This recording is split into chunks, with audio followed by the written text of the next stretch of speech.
Good evening, Dandadan fans. Volume 16, right here. Turbo Granny, right here. Well, let's see what this mission ensues for her. Will we retrieve the golden ball? Probably not. Probably No. absolutely not. No. But we're going to learn some 2 years. things. I'm excited and scared. We're catching up. We're almost caught up. A few more streams, maybe like what, 4-ish streams or 3 more, maybe. On the 5th one, we'll be caught up. Okay, so we're almost there, man. But it's been fun. These last volumes from like shit, I don't know what, 12, 13, 14, 15 have been. Yeah. We've been on a roll here. I mean, pretty much since Vamola got introduced, I've been loving the series even more than I was previously. And I was already liking it a lot. I'm scared. I'm just scared. I don't know. I'm just scared. Sanjime, aka Count Saint Germain, is in the building officially.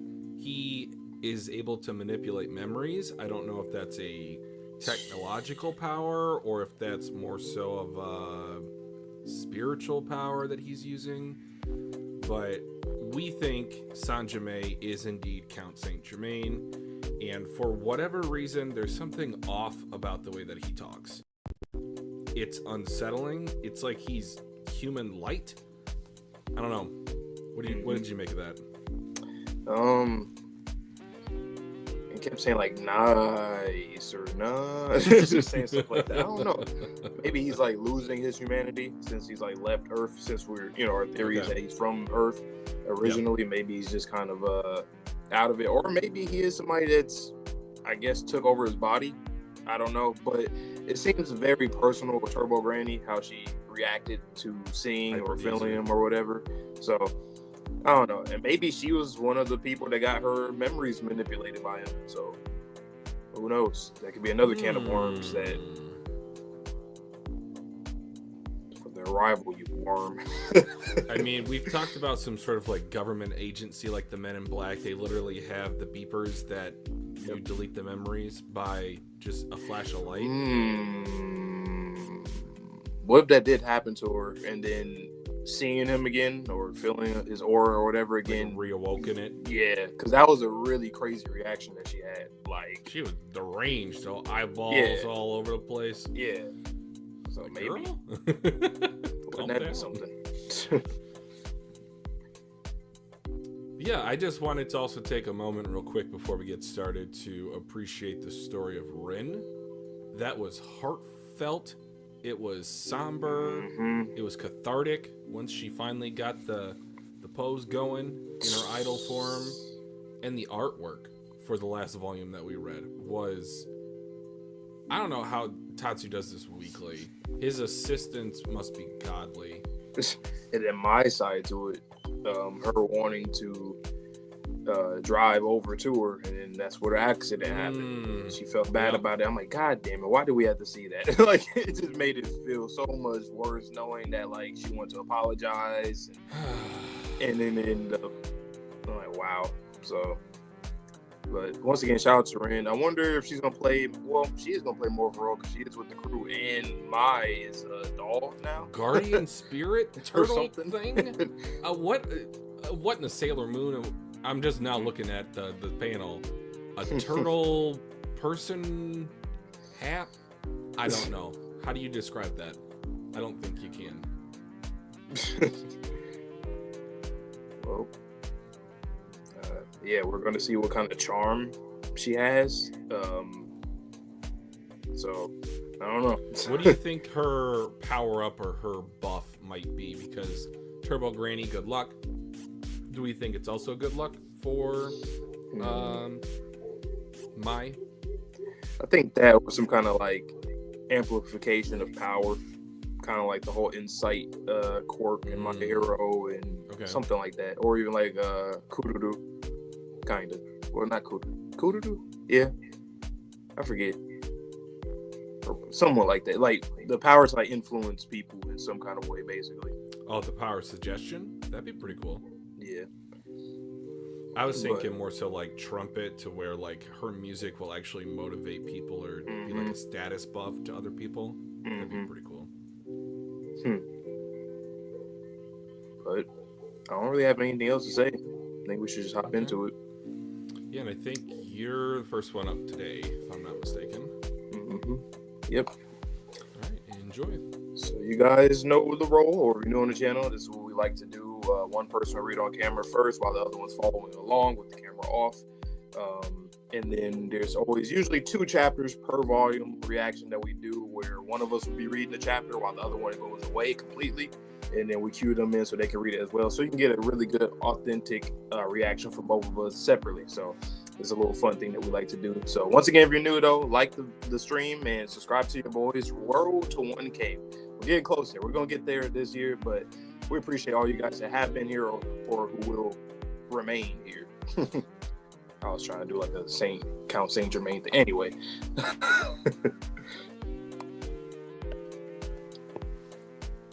Okay. Give me a second because this app done froze on me. Come on, Dandadan. Come on, Shonen Jump. All right. Chapter 130. Mission Impossible. Indeed. We found this lost property. We brought it to give it to you. Like, All right. Please fill in the various details here. Yes, sir. Where'd you find it? Well, the shopping strip. Where in the shopping strip? Huh? Arcade. Oh, at the video game arcade. An arcade. Then you could just have handed it in there. Why'd you bring it here? Huh? Well, see, we'd heard that the part-timers at the arcade like to steal from the lost and found, so we thought it would be best to bring it to a police box. Where's this arcade? In the shopping strip. There are 3 in the shopping strip. Which one? Which was it again? Turbo Gray. Do they have these kind of Maneki Neko cats in claw machine games these days? They sure do, right, Okarun? Yep, they sure do. How long do I gotta stay like this, you bastards? I often patrol in arcades, but I've never seen one like this before. They're probably at the back then. It's basically all video games in the back. Was this arcade really in the shopping strip? Was it somewhere else? And you, sir, weren't you in here before trying to collect lost property? Is this really lost property? You wouldn't have a camera planted in here, would you? Huh? Of course not. What's Momo doing? Oh, is she gonna fill it out? The application? Or, huh? Oh no, something fell. That was loud, huh? You absolute asswipe. Yep. Turbo Granny, don't lose it. Just hang in there. He makes me sick. Oh, filled it all out. We'll be off then. Please and thank you, sir. Hang on. Yes? Take this document with you. Also, what about a reward? You want one? Is that necessary?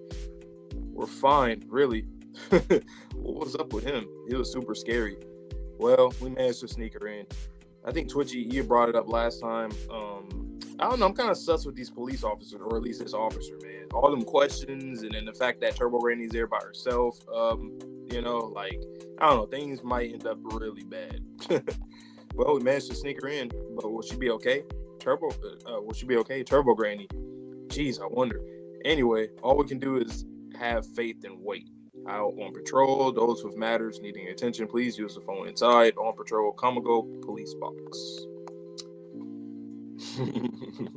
In the wrapper, in the bag.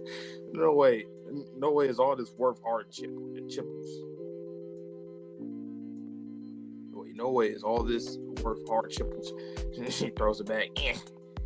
Okay. Using an umbrella. Go down. Hell yeah. Mission Impossible, you know, going crazy. She's in the HQ. Okay. Nope. It doesn't make a lick of sense to me. Gosh, she just walks right out. I can't deal with those computer things. Just give it up. Turbo Grain, did you have a good look around? There should be documents and files and stuff there too, right? Maybe, but I did my best, you know. Give me back all those hard chipples and mission complete. Phew, mission complete. But if you leave, that means a lost item is now missing from the police box. We need to leave something there in your place. Seriously? What a pain in the ass. First your family jewel and now this. Let's go to a convenience store. Even something with a cat toy freebie will do. Turbo Granny, you just wait outside. Give me some juice. Don't act like a big shot. welcome. What the hell is Serpoian? What the hell? Welcome. Serpo, welcome. Good evening. Rokudo, what are you doing in a place like this? I'm working part-time now. So he's on his Mr. Shrimp shit. If you have some business with me, please save it for another day. Don't get cocky, you son of a bitch. I don't know what you're planning, but one thing I do know is that you people are up to no good again. Because of you, I was deemed a defective product. I cannot return to them anymore. Wow. What do you mean? The Serpos are snubbing you? I'm not really sure what that means. You're being ostracized. That is right. How come? We are clones. We are required to think the same. But my thinking has now changed because of you. Damaged goods, because I mean, he was one of the ones once again that got the Vamola offer her experience, her flashback, the memories and stuff. So, and then just with his experience with us in general, he is a bit different. Gee, sorry, I guess. Apology not accepted. But so y'all say you can't trust the Serpo. He's definitely planning something. I mean, at this point, honestly, there ain't nothing he can do against y'all because, like, if he does, then I mean, you're just gonna be lonely. You can't return back home anyway, so you might as well stay with us. That's crazy. I really predicted that a long time ago that the Serpoians or a Serpoian would be like an ally, like a part of the group, not just an ally, but like actually a part of the group. So, I guess he is now.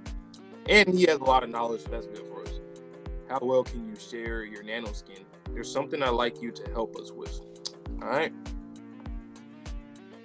Replace that doll. You're going to put the Neko cat doll in there. With nanoskin. Turbo Granny will be gone by the time they go back outside. Yep. Whether she's kidnapped again, whether it's the policeman because he's out on patrol, she's not going to be there. And then it'll be the Turbo Granny retrieval arc. That'll be my guess for what we're getting into. Once again, Turbo Granny is like they talk about her and she moves like she's a plushie, but wasn't she a statue originally? Yes. Okay. But since gaining this form, she now moves like a plushie. Which is interesting. I was on Twitter and then I was seeing a panel from the Cursed House arc when she stopped Momo from stabbing herself with a glass shard. Mm-hmm. And then she's like, ow, that hurt. So she has pain sensors in this plushie statue body. That's what I was going to get to. I was thinking like, I could definitely see her being like experimented on at some point. Mm-hmm. I was just trying to think like if she would be like cotton stuffing or not. Well, that guy was twisting her pretty hard. I was like, oh, you better be careful there. And then what do you think crashed? Do you think there's like another type of spirit in an object that's moving around like Turbo Granny? So like Slow Dog or something? Slow Dog. Yeah. What's wrong with that policeman? You're right. He's almost creepier than Rokaru. Like, why are you asking that many questions? I mean, I get it, but like, for something that's so insignificant, like a fucking doll, or like, you wouldn't think he would be to that extent. I can understand the first few questions, like, why didn't you just turn it in there? But like, after a while, he just kept asking more and more questions, and then he looked so intense. Yeah, he might I don't be up think to something. He might be human, to be honest. Look at page 8, that top panel of him. He just looks like, why are you so damn intense and your eyes are like cold? That looks like you're not human. Yeah. That looks like you are wearing a disguise. Can I just say that? Unironically, Rokaru is reintroduced in the same chapter. Can I just say though, Tatsu, shout out to him for the art, because like you can tell when someone is a bit different all the time. Mm-hmm. And it's uncanny. Like, he's really good at drawing very uncanny stuff. I mean, going back to that whole Dream Man face thing too. It's like, I wish I wouldn't. You can, once you see that panel, you can never forget about it. It's impossible. Like, you always see it. Yeah, I know exactly how it looks. Like, it's kind of crazy. I know exactly how it looks. Like, I would say 96% of it is accurate in my mind. The fact that all of them got turned into that face was god awful. That's gonna be a jump scare in the anime. That's gonna be hilarious. Jesus Christ. But all right, want to jump into the next chapter? Yep. So I'm gonna get into chapter 131 next, guys. All right, chapter 131. It's like Pride. He's bowing. Hurry up before that cop comes back from patrol. It was fortuitous that there was a part-timer able to cover for me on such short notice. What would we have done had I not had a replacement? I would surely have been terminated. If I okay, they don't have Turbo Granny. They're just ignoring. Okay, they forgot about her. If I lose my job, do you intend to take responsibility? Shut up already. You owe me, remember? Don't worry. If you get fired from the convenience store, I know of another place where you can work. Oh, then it is a deal. Momo, why would you say that? I would never want to work with this alien. Cool. He's not back yet. Rokaru, please and thank you. What kind of a job is it? I wish for a salary of more than 1,000 yen per hour.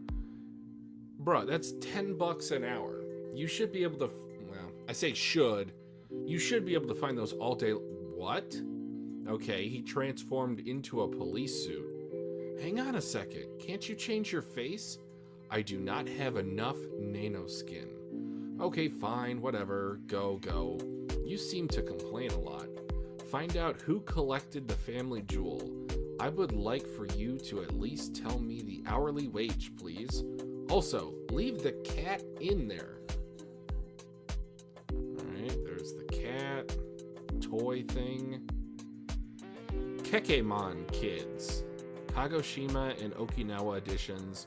666 Stray Cat Okinawa form inside this box. That's a nice little nod, and I almost missed that because that was text in between two panels, super small. Alright, obviously he can just plug into the computer with his finger because of course. Ooh, that is really cool panel with the binary digits, or even, yeah, there's some other digits in there, or figures, symbols. Confirmed. Lost property data. Ugh, come on. Now that I think about it, where'd Turbo Granny get off to? She went home, that turd. Ah, look, Miss Ayase. Huh? Oh no, he's back. We need to buy some time. How do we do that? By causing a scene. A lover's quarrel. Let me think. And a physical quarrel. You shitty mega launcher moron. Now, what are you two doing? And at this late hour? Dummy, Miss Ayase. Is that the best you've got? Mix it up a bit. Bucket. Okarun, you need to badmouth me way worse. Go crazy. Otherwise, it won't look like a real fight. Easy for you to say, but I can't ad-lib insults. She falls on top of him. This is no place for you two to be canoodling. Now run along home, or I'll be forced to call your parents. Sorry, Okarun. Yow. Are you okay? You're not hurt, are you? I'm fine. What about you? Are you okay? Yeah. Forget all that. Stop.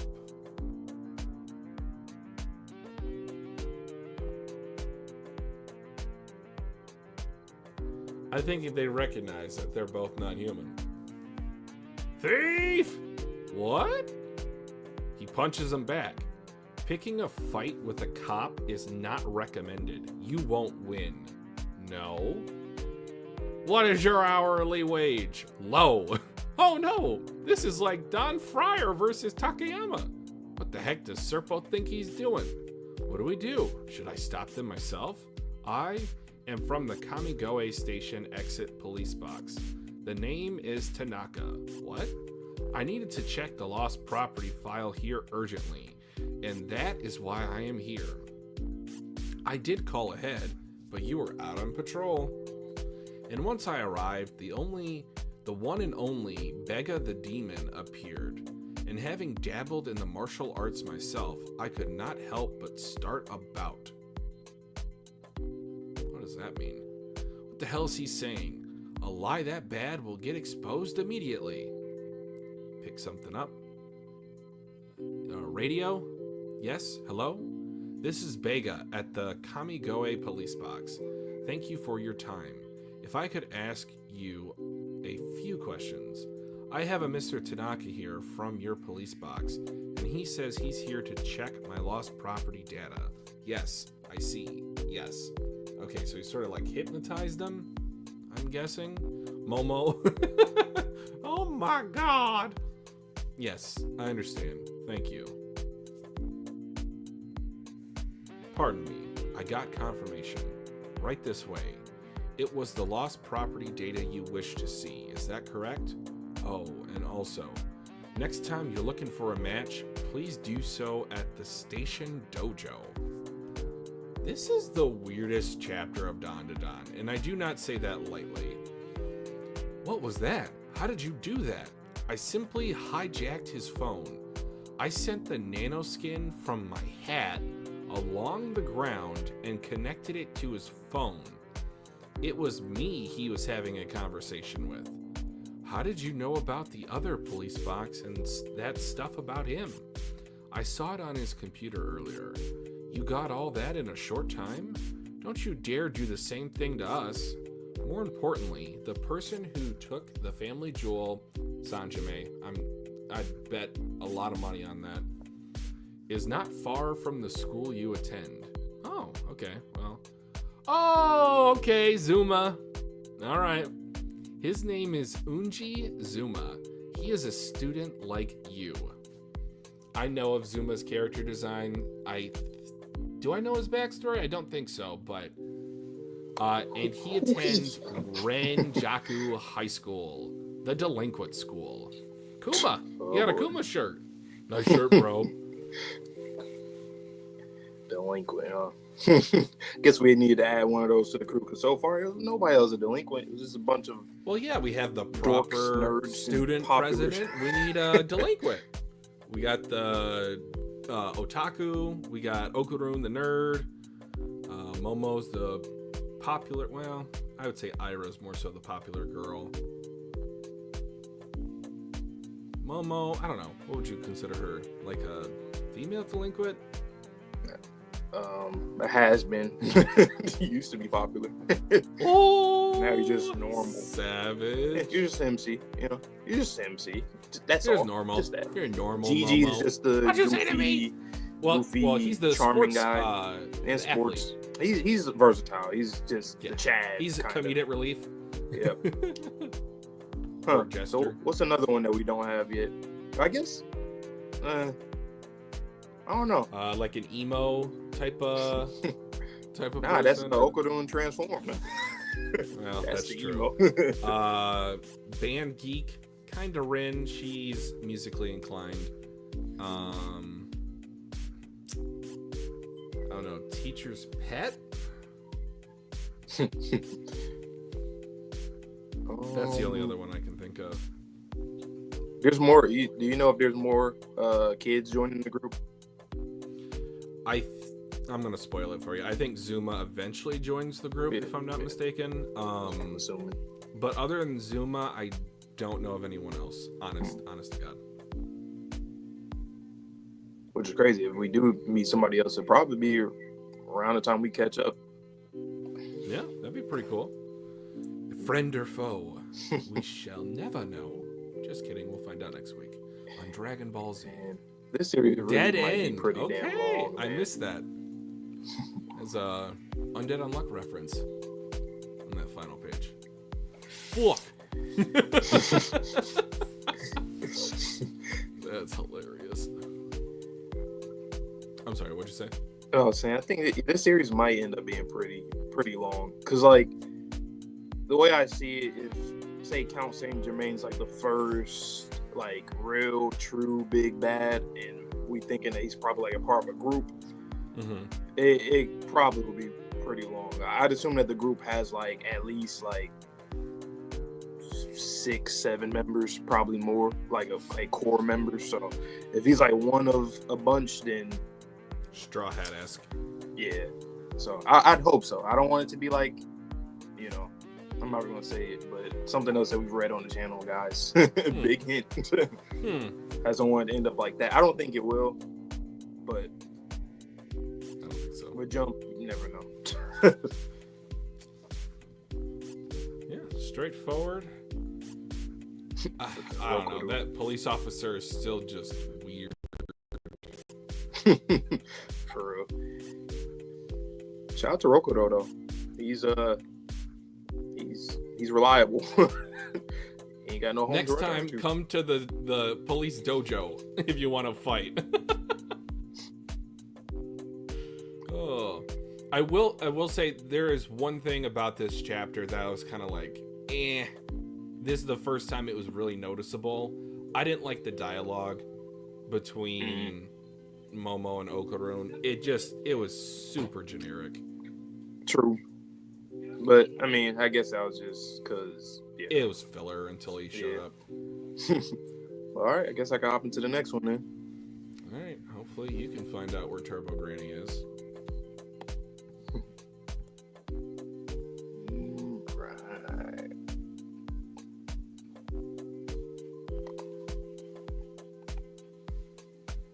Chapter 132. I'm about to say, don't tell me this is him. Hell no. I'm tired of these 30-something-year-olds in these schools. Looking at you, Ushiwaka. All right. So, chapter 132, Delinquents Track Meet. All right, you eggheads. Egghead, shout out to Egghead. And Kuma. See, hey, Tatsu, we see what you're doing. You got Egghead and you got the guy with the Kuma shirt. Hey. This chapter came out in 2023. Egghead was, it was rolling. Yeah. Tatsu, I see what you're doing. Just accept your fate and submit to Class C. Okay. Wait, he is a student. What the hell? What? Jesus Christ. Okay, a battle, double spread. This is Tokyo Revengers. I think this is also very Tokyo Revengers inspired because some kids be looking old as hell too sometimes. And just a bunch of delinquents. And look at Momo Okarun just looking like, what in the fuck? Of all they're in the middle of a turf war. Yikes. Maybe let's forget about it for today. Hey, what's wrong? You wasp whittle girl? This chick looks real sweet. Wouldn't mind spending a little time together. How about I show you around our school? Man, fuck out of here. Y'all, like, how? Y'all are like past college. Y'all all look about 36, 30. Like, seriously, like, Ushiwaka, he did look older, like maybe like 25 or something, but they actually look like they're about almost 40. Some of them.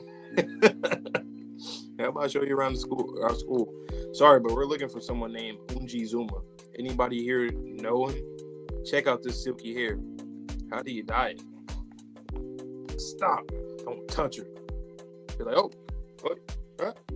Nah. You got balls raising their hand against me, punk. Actually, he only has one. Sorry, forgive me, sir. You're looking to get your ass beat? Okay, stop. We didn't come here looking for a fight. We have something we want to ask Unji Zuma. No more talk till I kick this squirt's ass. He raised his hands against me first. Fine. You can beat me up. Just please don't lay a finger on her. You don't need to do that. Besides, technically, you're the one who touched my hair first, right? Creep. Goddamn right.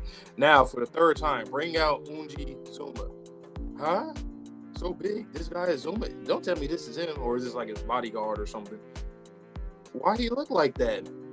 Apologize now. Me? He's the one who should apologize. You don't just go touching a lady's hair. Sorry, man. Why are you apologizing to me? I'm very sorry. Sure. As am I. I am sorry. Dudes who make girls sad will not be tolerated. That's the stance by which we all abide. As you can see, we're in the middle of a dispute. Us in Class B are up next, and we've all got murderous rage going on. So sorry for unpleasantness you may have experienced. For any unpleasantness that you may have experienced. Like, it's not a track meet, you know. Unji Zuma, the one you're looking for, is in grade 10, Class D. Those guys crowded together over there, Class D. Like, it's not a spectator sport, you know. God, what a pain in the ass. Are those people even capable of understanding us? If you're okay with it, how about we accompany you? Really? Thanks. Please do. Understood. Hey, you. You want to go, moron? I'll kill you. You're dead meat. You'll be crying to your mommy. Unji Zuma. How should I know? And if I did, it's not like I tell you. Huh? So this person isn't Zuma? This is Class D's number 3, Toriumi. Who you calling number 3? I'm asking you where Zuma is. And I told you I don't know, fish brain. Haven't seen him in about 2 weeks. He hardly comes to school in the first place. He could be loitering around somewhere for all I know. His character design is either going to be really cool or he's going to look like he's probably like a short, soft-looking kid, but he's actually like just amazing, just running shit. Besides, I ain't been wanting to have much to do with Zuma with the way he's been acting lately. Dude's been creeping me out. What he got going on? What the fuck does he got? No, seriously, what the fuck does he have going on? Literally, like that hat, big ass hat. Dude's been creeping me out. He's totally possessed by something. Oh shit, yeah, he probably is, huh? Mm-hmm. He used to be real tough in the fight, maybe even the toughest in our grade, but lately he seems deadly in a different way. He looks like a demon or something. Like he's not even human. Freaking deadly anyways. You said he was here 2 weeks ago, right? Did he have a gold ball about this big with him? Yeah, he did. We were right. Did he say anything about it? He said, now that I got this, I can wreck the world. All right, Loki. Dude's going freaking nuts. Okarun, can you transform right now? Huh? Right now. Yes. Now. Oh, is she gonna try to use that as like a way to channel him maybe? Because yeah, I think that's Hang on a second. Gotta take my shoes off. Transform. Well, can you tell? You can sense the supernatural, can't you? You're the same as Zuma. The same? You mean his form is the same as this? Stop it. Stay away, you monster. Hey, what are you so scared of? Something wrong with that pipsqueak? Answer me. Is Zuma the same as this? You touched the golden ball, didn't you? Yikes. Leave me alone. What's with him? It don't make no sense. For real? That's interesting. So he can see him because he touched the ball as well. And he said they look similar to him. Like I said, this whole chapter is very One Piece coded, whether it was from the Egghead stuff, and then ironically enough, it kind of relates to the current stuff with Loki and Luffy stuff. I won't spoil it for you guys, but you know what I'm talking about. I immediately got a flashback to Wano with the Kappa character. I'm blanking out. Oh yeah, Kawamatsu. Kawamatsu, with the way that he's walking, with the hat, wooden clogs, the hat, and he might have a Turbo Granny-esque form because he looks like him. Yeah. But how did he get his powers? Does Okarun's testicles have Turbo Granny's powers? Like, is that where he stores the power? Is it probably his aura in his sternum? You know what's funny though? I like that you brought that up about Kawamatsu, because this, once again, another One Piece reference, because if we're going back to the whole Kappa stuff with Dodoria, and then literally what are you, he's a Kappa? Literally, no, I'm not a Kappa. I'm not a Kappa. That's hilarious. You're a Kappa. Shout out to the other big guy though. Good dude. He reminds me of what's that Chinese leader, Mao? Yeah, he has that hair. Yep. Mao Zedong. But with like mocky face, and actually that's a reference to this entire that double spread. As soon as I saw it, I wish I had my reaction to it on camera. I was like, Tokyo Revengers. I know of that one Piece. Baki, probably.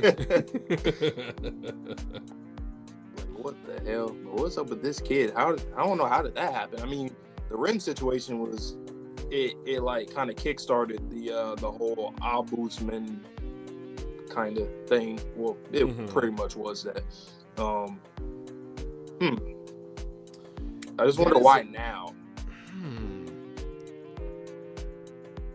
That is such a unique page, now that I look at it more. Even the way that negative space is used, because it looks like it's raining, but then you have a white juxtaposed with almost like a spiritual world behind it. That's a really cool page. It really is. Yeah, I don't know what's up with that, man. Maybe. It kind of goes back to when we were saying like a long time ago about there being potentially other people with Turbo Granny's powers. Yeah, and we might be getting into that now in a way.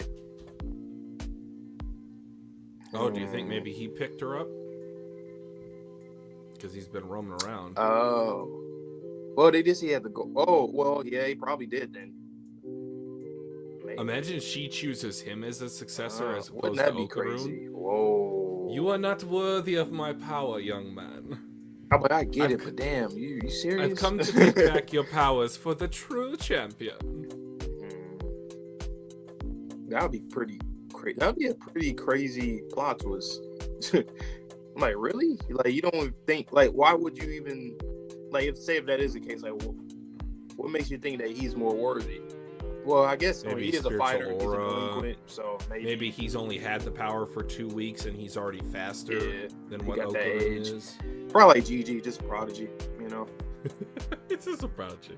But that's good. It makes Okarun, it makes us, even if this is not the case, I will say that he probably is already comparable to Okarun. So I think that also helps him in his growth, because if Okarun, if you want to protect Momo and everybody else, you gotta keep on improving. And I like that. He's been improving very steadily. I mean, they even said he's the strongest, or could have been considered the strongest in the class. He's a delinquent. If they always fight at which, okay, let's actually acknowledge that. A delinquent gang school class that just fights. All right, this is just PE for the day. This is a nice little warm up after we beat each other with metal pipes and switchblades. What? What kind of life are you guys living? This chapter is hilarious. Like, it has so many references. There's probably even some that we don't even know from just dialogue alone. Yeah, because I don't read a lot of delinquent manga. I want to get into more in the future. The only thing I really know about is like the Pompadour type of thing. And even with Bleach, with those delinquents. Well, they were, true. some of them were. But why they look old as hell? Like, they genuinely look like they're in their 30s. Like, 40. Ushiwaka, Yeah. we say it, but no, they actually look like it. Like, look at page, 5, you know? Like, what the hell is that? In the top panel. Like, what? Dude got hair on his chest and he's bald with a beard, like, with a goatee. Like, what? What you want, you washed little girl? What do they feed these kids? The blood of my enemies. Oh my god. Well, all right, ready for the next one? Yep. All right, guys. If you're watching the VOD, or if you joined us right now, because I don't think we have anyone in... Oh, we have one person, so thank you for watching. If you just like the stream for us, we greatly appreciate it. Gets us out to more Dandadan viewers. All right, so we have chapter 133, Where's Zuma? All right, living like Denji out here. Oh my god, this looks atrocious. Nada, not here. I looked for an aura, but there's nothing. We've got 0 clues. Where the hell are you, Unji Zuma? It's hard to believe he's one of us, but he said he's gonna destroy the world and stuff. What do we do if he's like how the Evil Eye was? Ugh, I hope not. That idea alone freaks me out. Miss Ayase, do you hear that? Hear what? Oh yeah, it's like screaming? It's either screaming or it's not screaming. There's nothing like screaming. It's getting closer. Double yikes. Where's it coming from? I don't know, but I've got a bad feeling about this. What? Who are you? Why are you running towards me, almost naked? He has a sword. It was aligned with the telephone pole, so I couldn't quite tell at first. Why do you have a sword? Ah! Hentai! Yeah! With a sword! A sword! Miss Ayase, hold him still a second. Yeah! Yeah, a monster. Eek! Okarun, I'll keep him in check. You go call the police. Wow! Whoa! Wait a second. It is a holy sword. Or an unholy sword. It hit her. So he slashed the hand and it cut her finger. Youch! Miss Ayase, get back. There. He's right there. Yeah, save me. If it isn't one thing, it's another. Now what? You dirty old man. Just swings on a girl. Okay. Hey, what the hell are you? What do you mean, what? And stop swinging that thing around. It's dangerous. What a bummer. Don't come any closer to Momo-chan. The way that he is posing, like, shoulder... I'm gonna try to do this with my good shoulder because I just had surgery on the other one. But, like, the way that it's inverted, he looks feral on this panel. Hey, what the hell's going on? He's just like Zuma. Are these boys? Chotamate. Did you just say Zuma? Seems you people are sensitive too. Has that always been the case? Or only since you touched a gold ball? Light bulb. Who are you? Answer my question. You guys know Unji Zuma, don't you? Hand that old dude over to us. We don't care about anything else. Get in our way and we'll show you no mercy. No! I'm going home! I'm not going back in there! Not after I finally managed to get out. You were, like, captive? Is a dojo? Like, explain. I asked you if you knew anything about Unji Zuma. No answers. No, old man. Don't play games with us. We'll end you. This ain't a negotiation. You'll live to regret it. So you do know Unji Zuma, yeah? That is a very sick, three-eyed skull and crossbones on the back of this guy's hoodie. It's a stare down. Shit, come with us. I don't hit women on principle. You literally just tried to do that. Sorry about before. Make sure the old man follows you.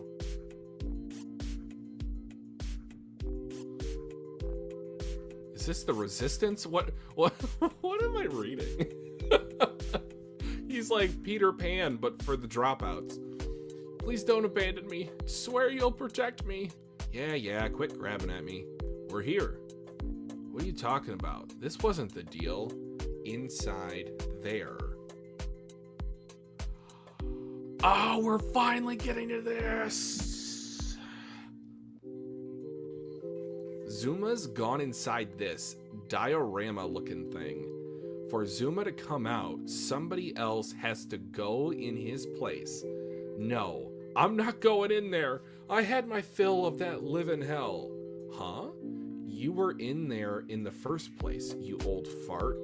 Had you not left it, Zuma wouldn't have had to go in. A soul for a soul.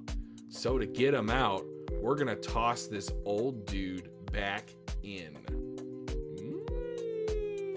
Okay. What in the Jumanji is going on here? Jumanji.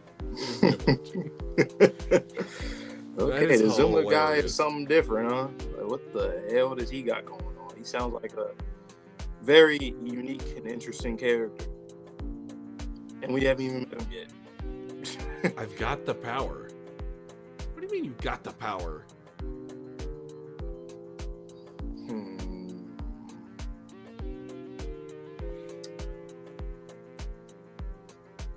I don't know what to think of this. Like, what is this thing? Where did it come from? I think we were just talking about this the other day. This literally looks like a D&D diorama. Yeah. You have the starting town on the beach. You got the castle, then you got the mountains, and then whatever lies beyond. The show is so unique. I say show. This manga series is so unique. Yep. And look how small that thing is. That's like on a regular sized bench.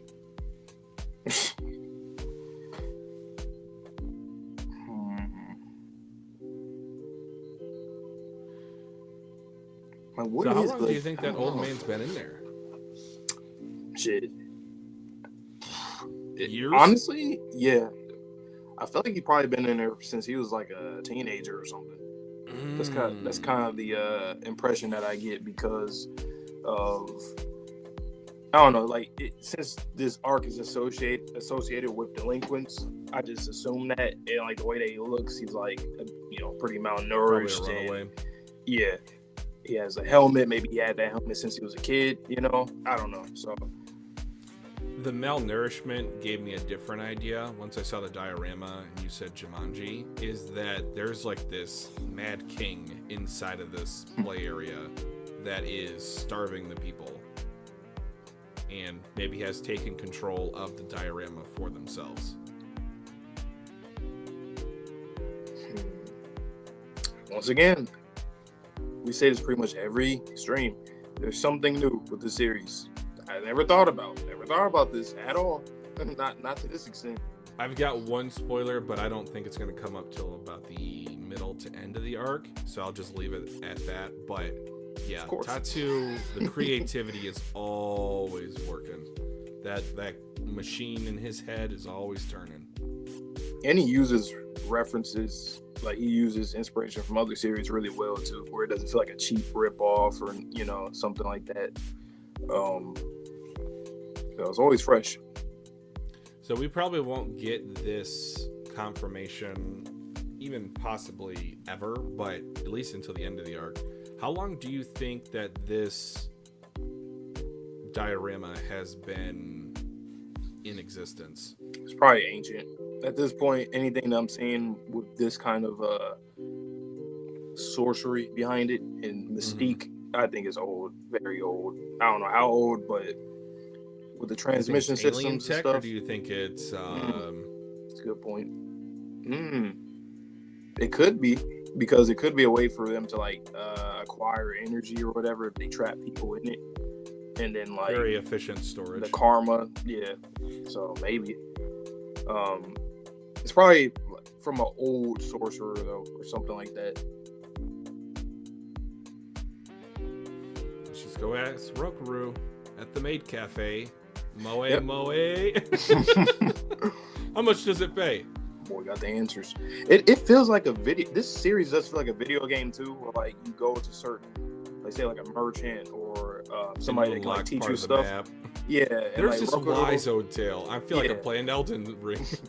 You go to Rokudo to learn stuff. You can go to Mr. Shrimp, Turbo Grain, Itadori, like all these different people, and they're gonna give you different, information and stuff. So, yeah. But I don't know what else we're gonna see from this. All I know is that for Sanjime to be in the background, and I think he probably will still be in the background even in this volume. Sure. I'm scared, man. He's plotting something. Because he didn't come here by accident. He didn't come here for no purpose. He came here to accomplish something. Yeah, Turbo Brandy, she probably got kidnapped. You think she's in here? With Zuma? That would be hilarious. Like if they got in there, Momo Okarun gets in there or something. You little like, turd nuggets. What are you doing here? I'm training the boy. I wonder. Probably not. I don't know. I was gonna say like I wonder if we'll like see a different form of her, like human form, not, but probably not. Just saying. I mean, it could be like the Elbaf attire if we just keep making references to One Piece. They're gonna download into the video game and just get like tunics and the swords, shields. You think maybe there's a dragon in this diorama? Probably. Yeah. That'd be pretty cool. I wonder when the yokai stuff begin. Like, when did that first become a thing? I just want to know how probably old at the Turbo start Granny of human civilization when they start accruing pain. Another idea I had the other day, and I don't tell me how you feel about this because it's a little strange, but the concept of human beings not always having souls, but that either developing or being granted to them as a reward after a certain point in history, to where a common, I guess, let's just call it a thought experiment is, would the cavemen in ye olden days, would they be sent to hell because Christianity didn't exist? Right. That's something I always think about. Before they existed. Like, exactly. Can you fault them for something that they didn't even have a concept? It's like, ooh, fire. Even people now that aren't around civilization, what does that mean? Would they just go to heaven, or would they? Because then there's that tribe in Brazil that just lives on their own. Exactly. So very off topic, just shortly. I think about that a lot, and I think, like, isn't that technically unfair to both them and other people if they have no access to that? And say like Christian, say any religion is, real, right? Sure. Then what is that, like Christianity? What does that mean for them? Like, would they just get a free ticket to heaven, or would they get sent to hell? It's like, it's technically not equal for nobody at that point, because what if they did have access and they chose not to? Okay, then they would choose that. Or what if they did? So it's like, you can't really. So going back to the caveman thing, it's not. It's just not equal for no party, I feel like, personally. Well, that's the reason to connect it here and not just have like a random tangential conversation is, in terms of when yokais first came into being, like, what did life look like before yokais existed? That was my point. So in the medieval times, was it just literally called like magic? Were there actual like the cryptids that we know of today, did they die out? Were they the dominant species? So dragons, for example, subterraneans, the monster worm from the Cursed House arc, were, cavemen living in a hectic type of, environment to where these prehistoric people were fighting for their lives on a daily basis.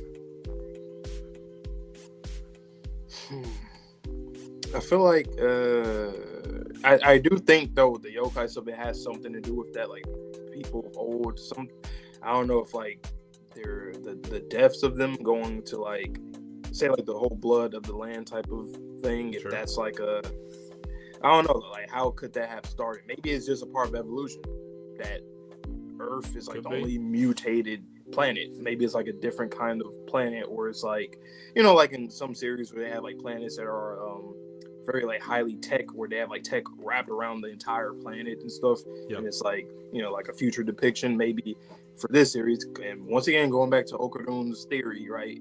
It could be something like that, where the planet itself is evolving, because you usually don't see that. You see like humanity evolve or civilizations evolve, but like the planet itself, the body itself, evolving to a different. I don't think I've seen that too often. No, it's very, very few and far in between. So maybe it's something with that. But I'm excited. This should be a fun arc. And this is going to be a slightly longer arc. I know it goes up to like chapter 160-ish. So we're going to have 2 or 3 volumes worth of content for this. All right. Well, let's get into the next one.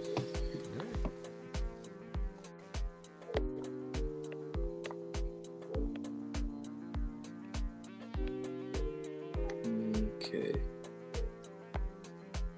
Yeah, I do think that guy probably was a kid. Even the tidy whiteys. I mean, not to say that a grown man can't wear that, but I mean, usually not. All right, chapter 134. Okay. Deadly magic object. Indeed, it is. No way I'm going back to that world. Get real, asshole. You're already in that diorama. Hold on, just calm down a sec. We're getting Zuma back. Out of the way. Hand over the old man. Sir, tell me what happened. Maybe we can help. I will never go back in there. I get that. You don't have to go back in the drama. I promise. When I was in the 4th grade, it was given to me as a present. There we go. My dad bought it for me for my birthday. Thank you. Yay. Thank you, Dad. What a lovely box. What is it? An acquaintance was selling it cheap in their antique shop. It's apparently pretty old, though. It's really intricate and finely made. I guess it was love at first sight. I really felt like something about it was calling to me. Indeed, there was some kind of spirit or something in there that definitely was calling to you. Matter of fact, okay. So going to the whole cursed object type of thing, like where yokai can like come back. Maybe it was a yokai of the past that got sealed in there, and that's why like he's saying he felt like something was calling to him because literally something was probably yearning for him. And then now we have Zuma. So Zuma probably was like, it probably felt that Zuma was like the perfect vessel or something, or means of getting out, way of getting out. And yep, he has the helmet on. Yep, I knew it. Whoa, god damn. This reminded me of like a few series. It kind of reminded me of, even though I haven't gotten to it yet in HunterxHunter, but it reminds me of some stuff in HunterxHunter. If you know, you know. Of that world. Tatsu, once again with the references, man. For real, how old are you? I don't know. It's been a long time anyway. Forever, it seems. I was in there this whole time. It's full of monsters. I was always on the run, hiding. Ew. But I had lots of sweets, so somehow I survived. But in the end, when I couldn't take it anymore, and I decided to end my life, a human appeared in front of me. I was so happy to see a human after so long that I grabbed the girl's hand. And that's when I appeared back in the real world.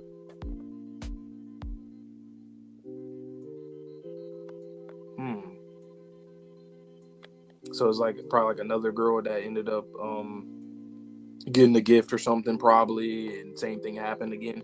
This is really like a horror film right here, man. I was overjoyed. I tried to go straight home, but I had no idea where I was and didn't know how to get back. So until I could figure stuff out, Zuma let me stay in his house. Zuma? Hang on. You and Zuma traded places, didn't you? No, Zuma swapped places with that girl, the one whose hands I grabbed. Okay. Okay.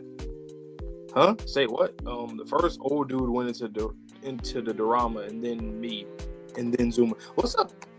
Tatsu, it's interesting. He always had like this pattern of like threes, like going back to the original EY, the bowl cut EY kid, and then obviously Gigi. Kind of reminds me of that. Zuma got me out of there, and he went in my place. All of us are deeply in debt to Zuma. All the kids here have some kind of sad backstory, like not being able to go to school or having a shitty home. But when we come here, we can enjoy our time together. It's also kind of remind me of like Peter Pan. It reminds me of so many stuff right now. This damn market. But even this place has some bad people. They make the girls sell themselves or sell nasty drugs. Oh my god. I kind of got that vibe when we first got here, like just the way that stuff looked. Zuma protected us from those kinds of people. I told him I'd take her place, but he was clear. None of you go in there, no matter what. I'm going to wreck this world and come back out easy. Just watch, he said. I think he will, but you know something about Zuma, just based off of his character right now, how selfless he is, he's definitely going to die in this series. Because I feel like, and we kind of talked about this before, about like any of the kids dying, he's a kid I can see dying because he's so noble and like, it won't bother us as much, I feel like, compared to other characters, if that makes sense. Like, I know, technically, our whole crew is very noble and, you know, really cool and good kids, but, like, this is on another level. Like, it gets deeper than that. Like, he's saving people, which is another interesting thing. The fact that, this is something I just thought about. The fact that he's, like, protecting these girls and stuff, Turbo Granny might find a liking in him, you know? Because he's doing stuff that she wanted to do or try to do. So okay, let me go back. Okay, so that's it. It's different than how we imagined. But I wonder why Zuma needed the gold ball. Did any of you hear anything from Zuma about a gold ball? Yes, actually. Apparently, someone entrusted it to him. Zuma had been doing some research into magic objects because he thought this Dorama might be one. Okay, so we got the Eye of Ra, the like all-seeing eye. It's a lot of different ancient relics and objects. That's when this guy he didn't know showed up and said he'd help him. Sanjime? Guy he didn't know. Do you know who it was? Nope, never seen him. But according to that guy, he could destroy the world with the Dorama if he had that gold ball. That's the same thing that guy from Renjaku said. It seems he knows some effective way to use it, but it's been a week since Zuma went in. He may be in trouble. Our patience is wearing thin. That old dude was already in there. There's no need for Zuma to keep doing something so dangerous. That old guy just needs to go back in. Yeah, no way. I'm never going back. Get real. Whoa, hold up. Think about this. There may be some other way. Yeah, hey, watch it. Ooh. Oh, Momo. Oh my! I was wondering, like, definitely Momo or Okarun's gonna go in there. I just didn't know how. Wow. Yep, and she's in there. Miss Ayase. Oh my God. Wow. Well, it makes sense why this is a longer arc. We have an entire D&D campaign to go through now. And we weren't necessarily right about her getting kidnapped or captured, but we did think about her getting split up from Okarun and the rest of the gang at some point in the story. So, this was a really interesting chapter, though, for a few different reasons. I like this one a lot.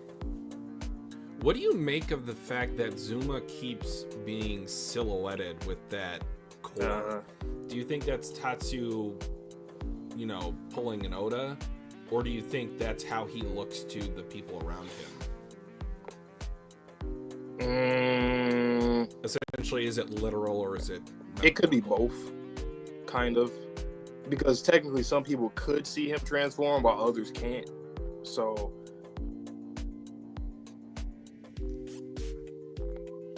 I was going to say shout out to you for calling that this old man was actually a kid when he went in, but god damn, that is so sad. Please help this guy, man. Somebody, please. Well, okay, so if we think about this like going in, coming out, trading situation, what do the parents think? When their child disappeared, they were right there. Did an old person come out? Did a woman come out? Did no one come out? Was this the first person? Probably. I mean, he probably was in his room playing. He went in there. Thought he went missing. He was in the living room. No, they but I felt like it was more like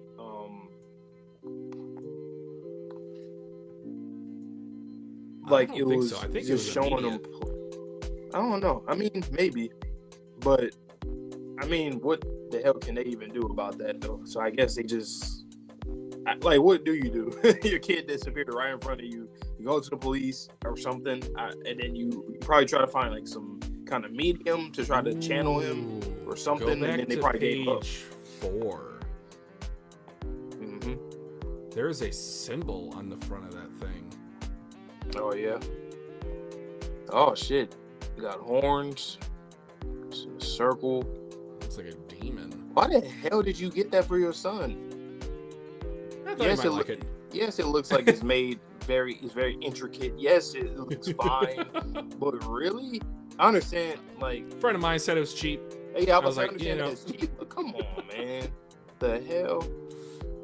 But also, I really do like... I do think there's a connection there with Zuma, the fact that he's protecting these kids and specifically the girls and whatnot. So kind of going back to what you were saying originally about him getting Turbo Granny, if he did or didn't, I still think that's pretty unique because he might have her power in some kind of way. I just find that pretty dope. So she'll take a liking to him if she knew about his situation. And then Okarun would just be like, well, why do you like him more than me? You're playing favorites. Right. But Mola's like, no fighting. Hey, man, Ira, maybe you can get with him. You want to do Okarun. Hey, he's kind of similar in certain ways, you know. Dude, those gecko things have meat cleavers. That's ew. Also, those objects on page 15. Page 15. Bro got the damn One of them Gojo looks like seal. the Gojo box. Oh man, and that's like that's Egyptian, I think. Yeah, with that eye. Yeah, that looks like the Eye of Osiris. Mm-hmm. They had the Illuminati eye on that scroll behind it. Yep. There's a decapitated person that's just like walking around. Yep. Bro, this series, like I said, this is not about aliens and yokai. It's just about monsters and whatever he mysteries. wants it to be. Yeah, like, and I kind of like that. It's bigger than just what they were saying. You know, what Okarun and Momo were like. It's way bigger than that. It's like Teenage X-Files. Yeah. But yeah, do you agree with me? I think Zuma's 100% going to die in the story. Not now. Die? Later. Yes. It just seems so easy to use a character like him because he's already like doing this protective. Shit that he doesn't need to. Yeah. So like it's going to feel, it won't feel as disturbing or uncomfortable for him compared to, because he puts himself in the situation for self-sacrifice. Yeah, he's like very mature. We don't we didn't even meet him yet, but just all the stuff that he's doing, I can see 10th grade. It's gonna be very sad though, but like he just fits that more than everybody else does. I mean, of any of our and his friends, young kids, plus he's a delinquent, and you know, I literally hate this phrase, but there are some people that are be like, oh, it was just a hoodlum, thug, just a nobody, a delinquent. You guys Who cares didn't know if they him. die? No, like everyone that knows him knows he had a heart of gold. You know what that reminds me of? Stranger Things, the last season. Eddie. Oh, Eddie. Like, you know, they looked at him and was like, oh, this weird dude, whatever, but he was actually a savior. He was brave. And he was a cool dude. And that's kind of the vibes that I get right now. Okay, yeah.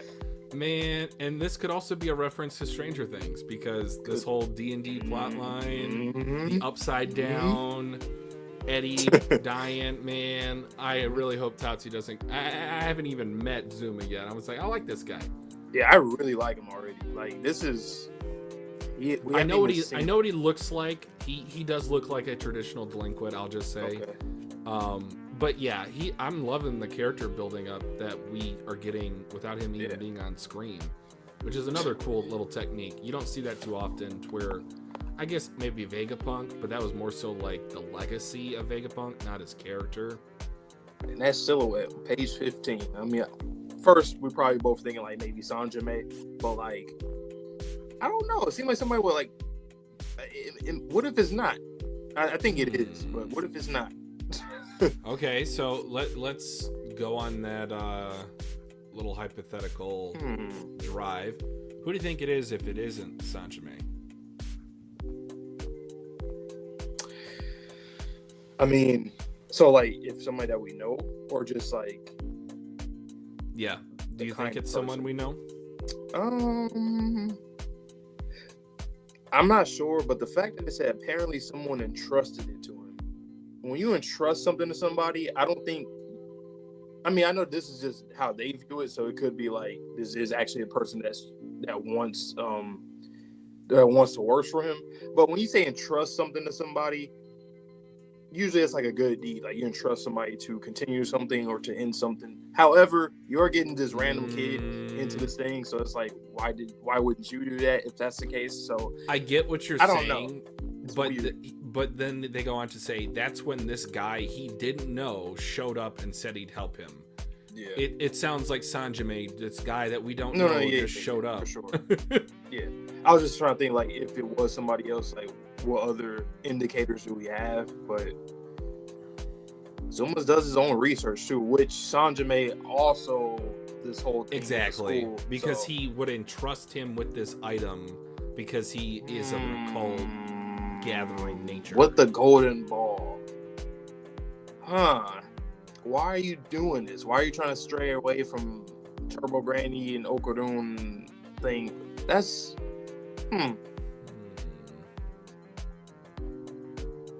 That's really interesting. Because that's very purposeful. Like I believe he is very aware of Turbo Granny, maybe her situation as well.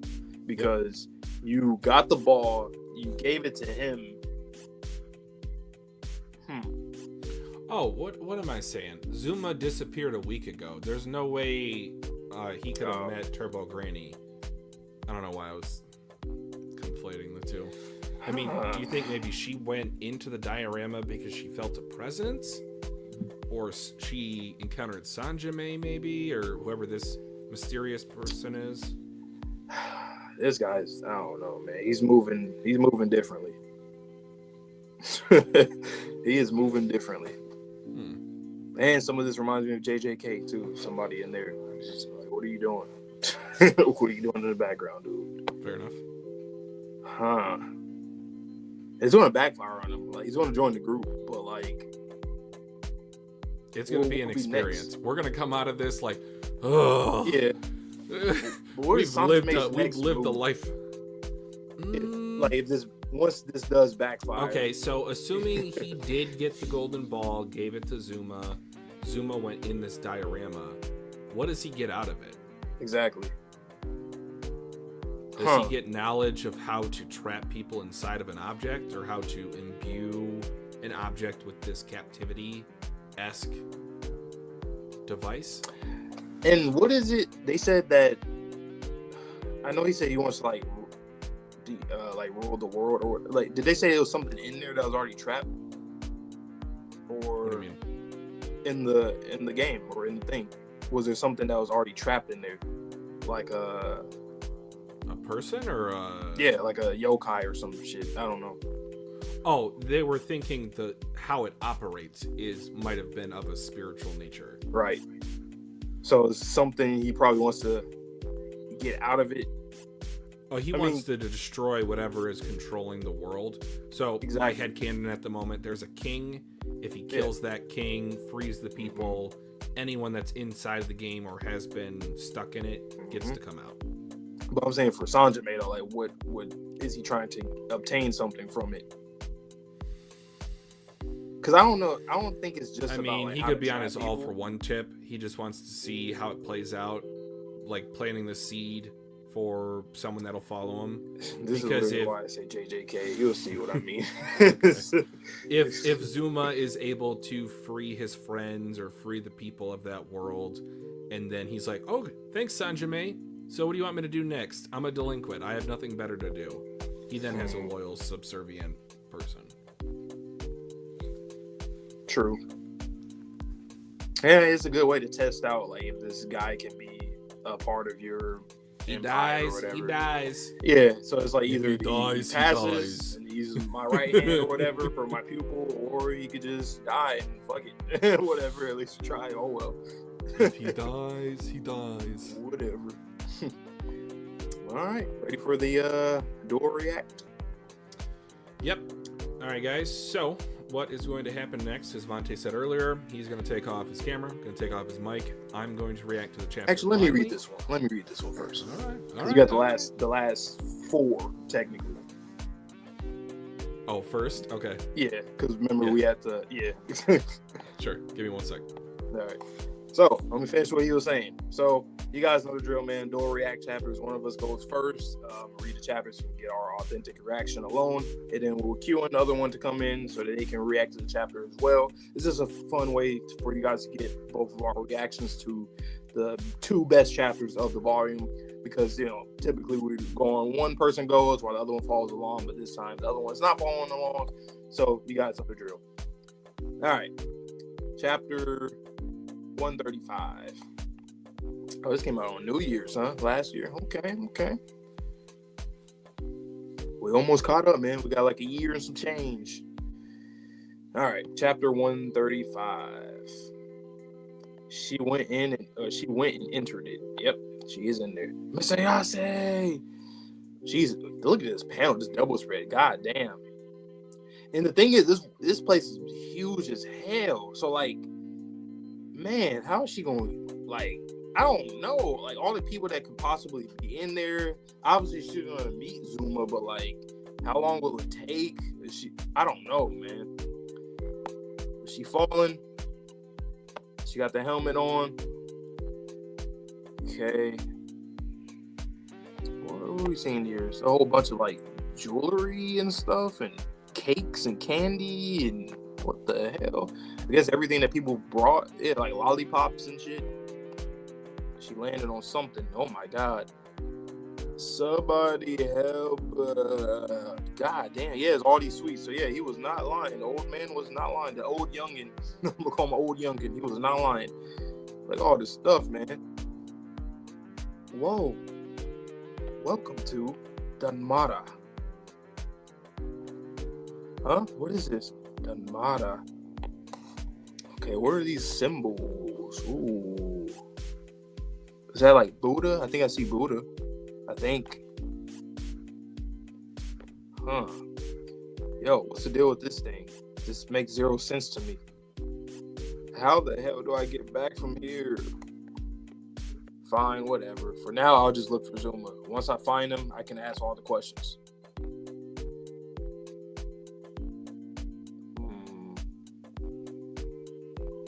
Yeah, all these candies and stuff.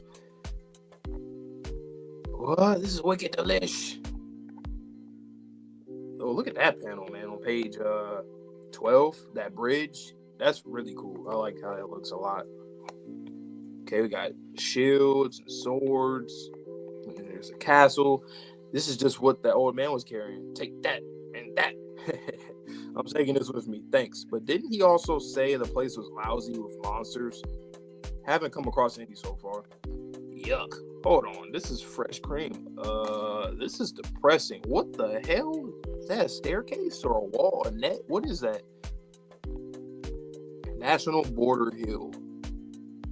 Huh? Now let's toss the old man back in. No, stop. Wait, please calm down. Don't push. It's dangerous. There, look, there, right there. See? Out of the way. It's hard to tell because she's so small, but that figurine is moving. Yeah, it's just like a game. And it's Miss Ayase, isn't it? Of course it is. She went and entered the drama. There's a figurine of Zuma too. Huh? Where? Well, see, 2 or 3 days back we lost sight of it. So we figured he must be in some serious shit. Why didn't you say that earlier? This is no drama. National Border Hill. This is a game. Yep. You want to play a game? That was a fast ass chapter. I'm like, hey, I'm about to. So Twitchy, you're on your way back already, man. Damn, that was a fast chapter.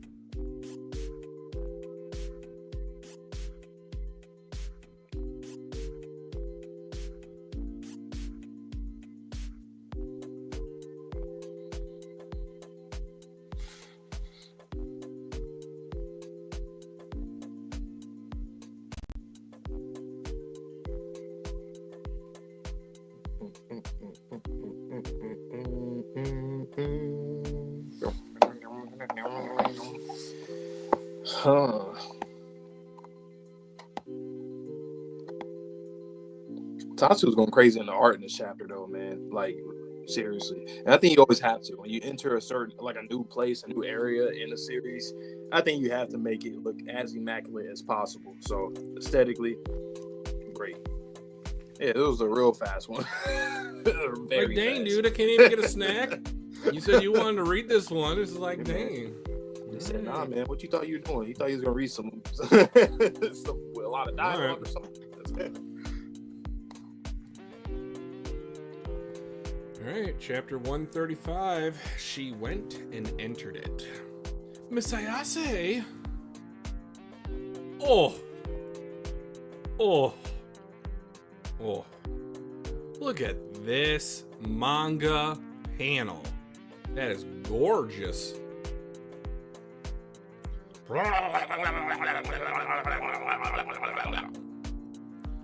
right, we got Whole Cake Island here. Ugh. All right, makes sense about why he said he had lots of sweets to eat.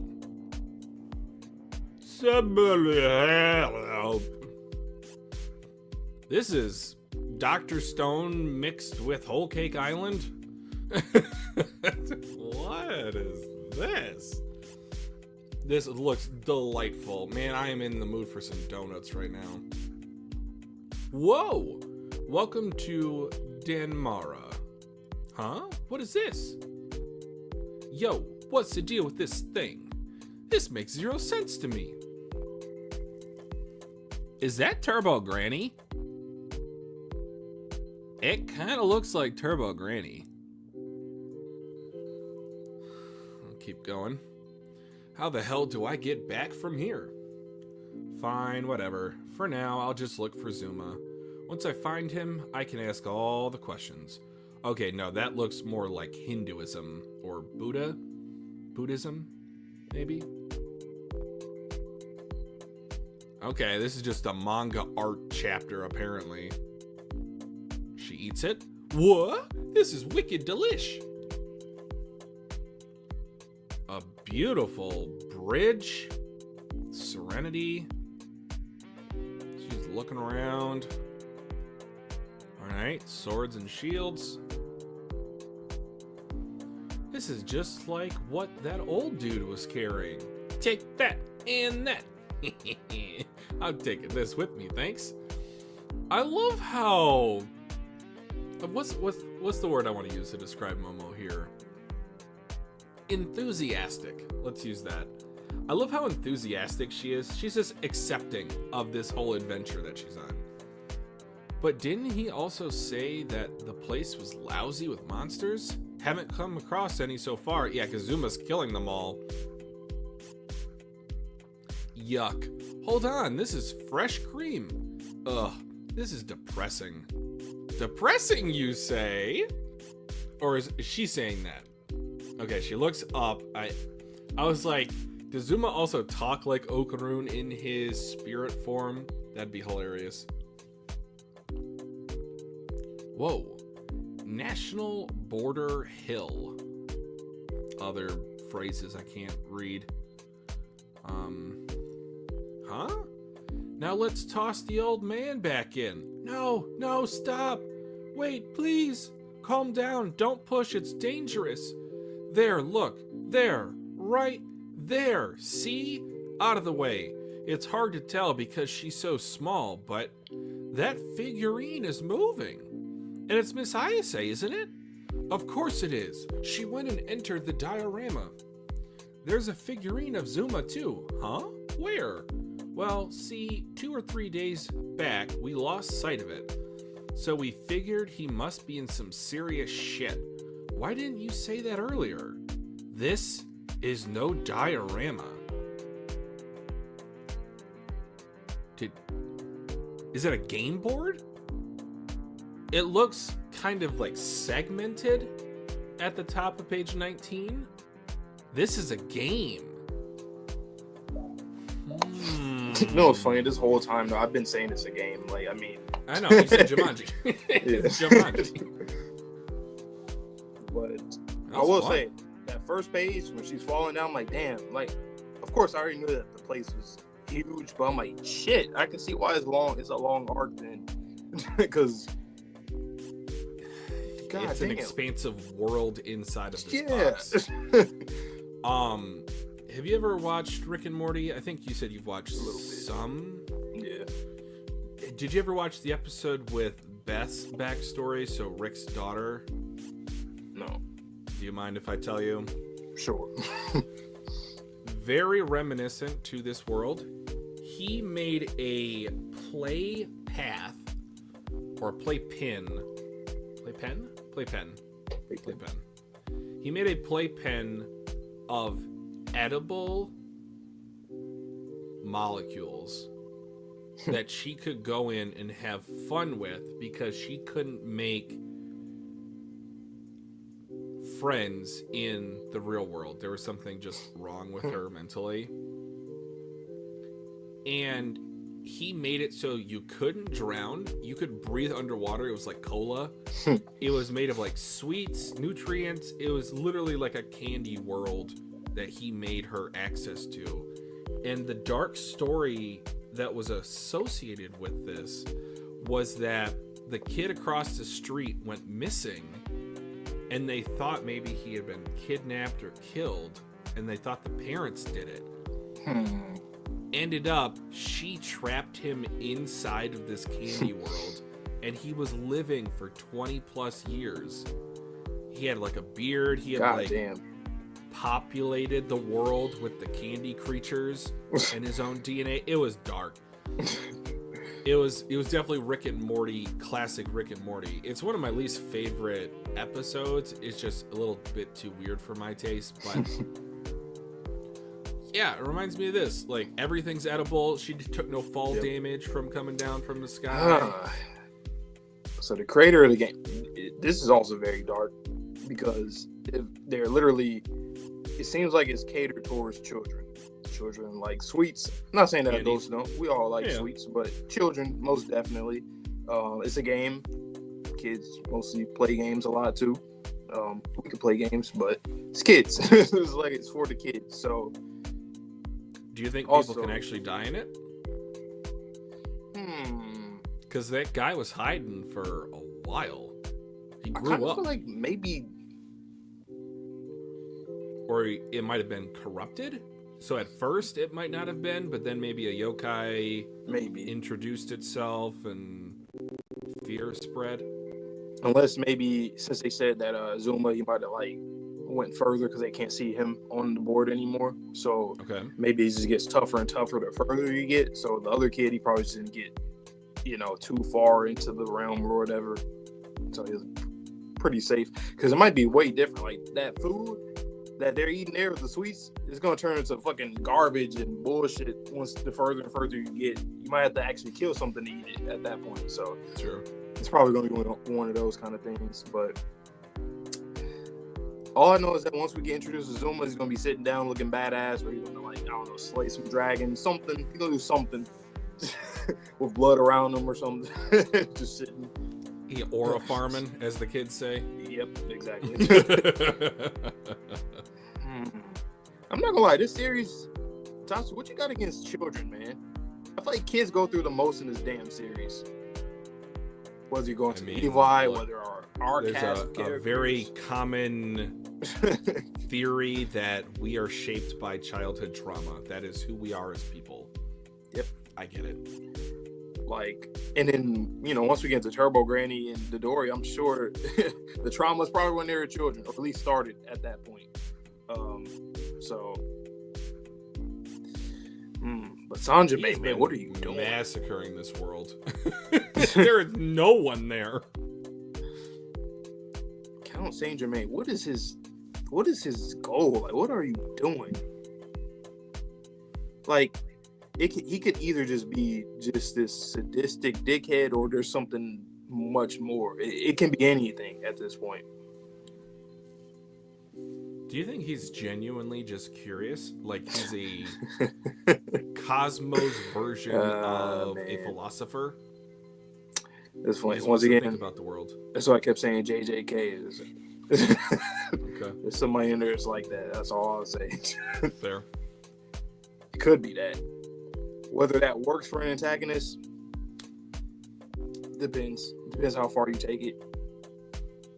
He could be indifferent to stubborn, let's just say, with his thought process.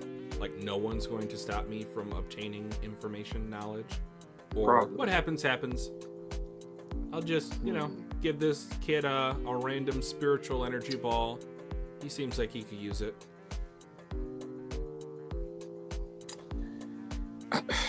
It's just so... Like, every time I think about Turbo Granny and him, like, he's on some other shit. Like, I don't know how much she knows.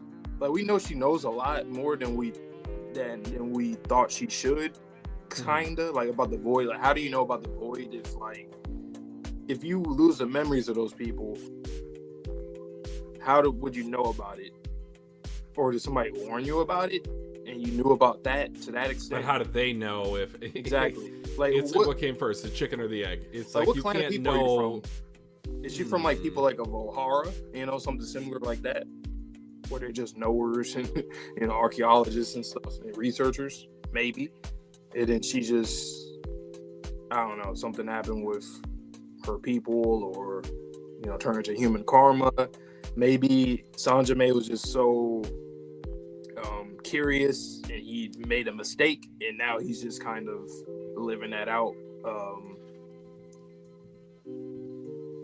So I don't know. I think both of us didn't really want to address the elephant in the room for last chapter, but since you brought up that topic, in terms of the delinquents making the women sell themselves, we're starting to get into, again, some more uncomfortable territory. And I don't know how dark Tatsu can go. He has gotten pretty dark so far, but that is a very much a taboo topic to even talk about with any sort of nuance, any sort of politeness is not quite the word, but it's just a very delicate subject. Shout out to these delinquents, though. The ones with Zuma. You guys are saved. Boy. See, that's why I think he's going to die. Because, like, you get the reactions from his crew of people when he does die. That's why I immediately just thought like that. Especially when it's a delinquent that's honorable, something always bad happens where they do like a selfless act to save people, and it's like, damn, man. But those moments hit. I'm not gonna lie. I feel bad for them, but those moments are incredible. And then people talk shit about him still, regardless. But it's like, no, you don't know. Throw dirt on his name. You don't know him. I'm gonna uphold his legacy, and then it's continued on through, I don't know, this guy that we're talking to. Like he'll carry on Zuma's will inherited after his death. Oh man, well, I'll let you get into this next one. Sure. I stole the thunder. Sure. Actually, okay, I'll read it because that was a short one. I was like, God damn it. Can't have good things. Like me on the manga end and you on the anime end when it comes to editing at one point. Well, IQ. All right, but once again, guys, you guys know how we do this. We do 2 chapters in a volume where one of us goes first and then the other one goes away until we get that one in here so they can read the chapter as well. This is a good way to get authentic reaction to both of us on our own without like one just following along off camera. But that being said, let me hop into this chapter, man.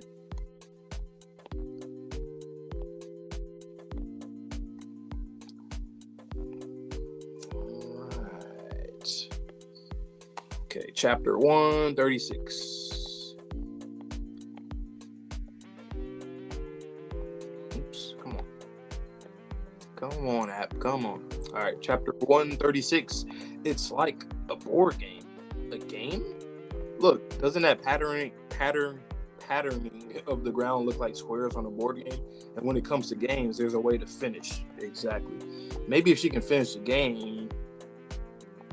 Ah, shit, damn it. What asshole thought this up? I'm going to make you regret this, dickwad. She's slipping. No! Oof. Son of a... What the... Oh my god, a fucking giant? Goddamn. Okay. And once again, he has the insignia or the emblems of like the Hinduism or Buddhism. And I don't know what that square is. Maybe like a transmission system? Perhaps? I don't know. Hello. Ah. Hey, watch it, jerk. No way. Oh, I was just about to say, is she gonna be able to use her power? Oh my god. Imagine she ain't able to use it. Oh no. But maybe this is gonna be good for her. Maybe she's gonna get some like physical training that she could probably use with like for chi, maybe. Probably. I mean, it is like a Buddhism aesthetic or like theme going on here, so maybe she might develop her chi. I mean, she was working on it too with Gigi. Why can't I use my power? Oh no, just wait, please. Okarun. When she said, I'm gonna flip the page, and I bet it's gonna be Zuma with the Okarun type of transformation. She pulled a invincible. Oh my god, this double spread on 8 and 9. God damn. Yep, I think that is him. Yep, I see the shoes. He got the shoes. He got a kimono on, or is that just a... Yeah, I think it might be. So yeah, he came in to save her. That slash though, what the hell? And safe. Can you walk? Yes. Fire panels, man. Ooh, he look clean as hell. Yeah, he does have the Okarun transformation look like. Like, he has the thing going down the eye. He lost an eye, too. God damn. Hey, yeah, this kid, he's him. He is him. He got aura. He has aura, man. He uses an umbrella to fight.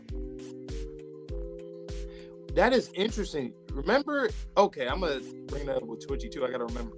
But the umbrella, Turbo Granny, she was using an umbrella to go down that shelf when she was at the police station.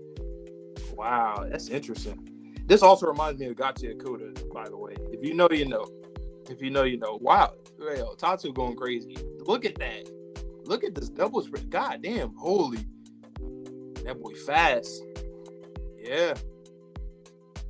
Ooh, he about to stab it in the head. Bow. Ooh. And then he comes down. That's aura. He coming down with that umbrella too? Who are you? What the? Whoa. Why have you come in here? Why? Well, I'm looking for someone named Zuma. Yeah? Well, Zuma is me. Yeah, that boy look clean, boy. That boy look clean, man. Wow. He looks clean as hell. He looks really cool. He looks really cool, man.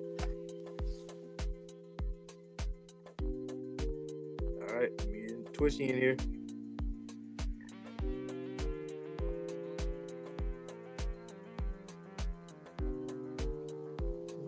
You guys enjoying the stream? Once again, if you're watching live or in the VOD right now, like the stream for your boys. And also subscribe to your boys because we're catching up with Dandadan. We'll be here every week as well with the stream still.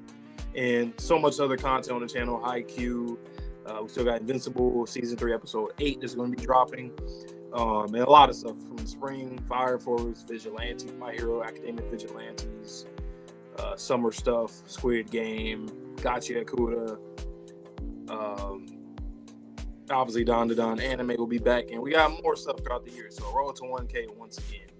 But great chapter, man. This is good. This was a good one. There's another quick one too, though. But it's one of them ones.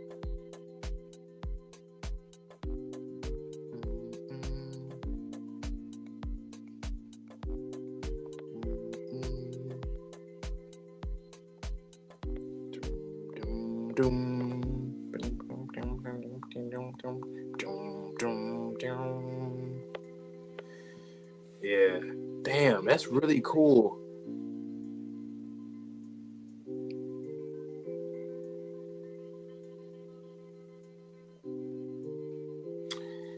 Yeah, this cast is crazy.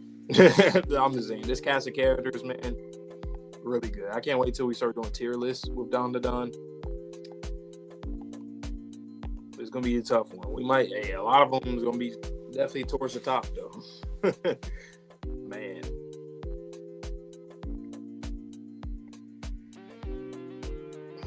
Just the art alone, man. Tatsu art is different. It's just different every time. It's like he impresses me and amazes me every time with the art because he's so versatile when it comes to the art in this series. Like whether it's the choreography, whether it's just the setting, whether it's just a character's face, whatever it is, he just goes crazy with it.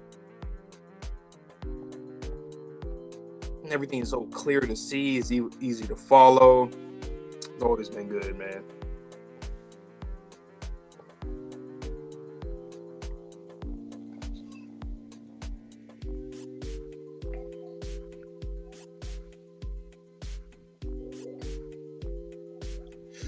This is a game.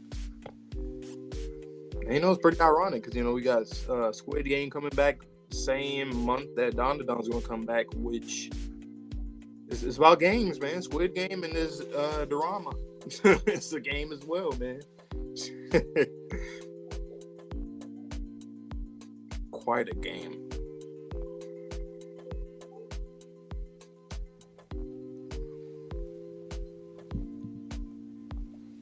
All right. This was a good one. All right. Sorry. My headphones not quite working. Okay.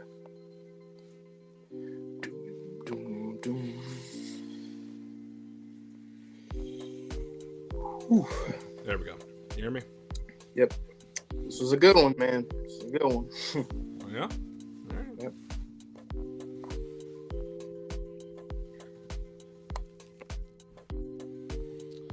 All right, chapter 136. It's like a board game. A game, Look, doesn't that pattern on the ground look like squares on a board game? And when it comes to games, there's a way to finish. Astute observation. Maybe if she can finish the game. Ah, shit, damn it. What asshole thought this up? I'm gonna make you regret this, dickwad. That's crazy to me. In 2025, we have an official translation that says dickwad. Slip. Ah! No!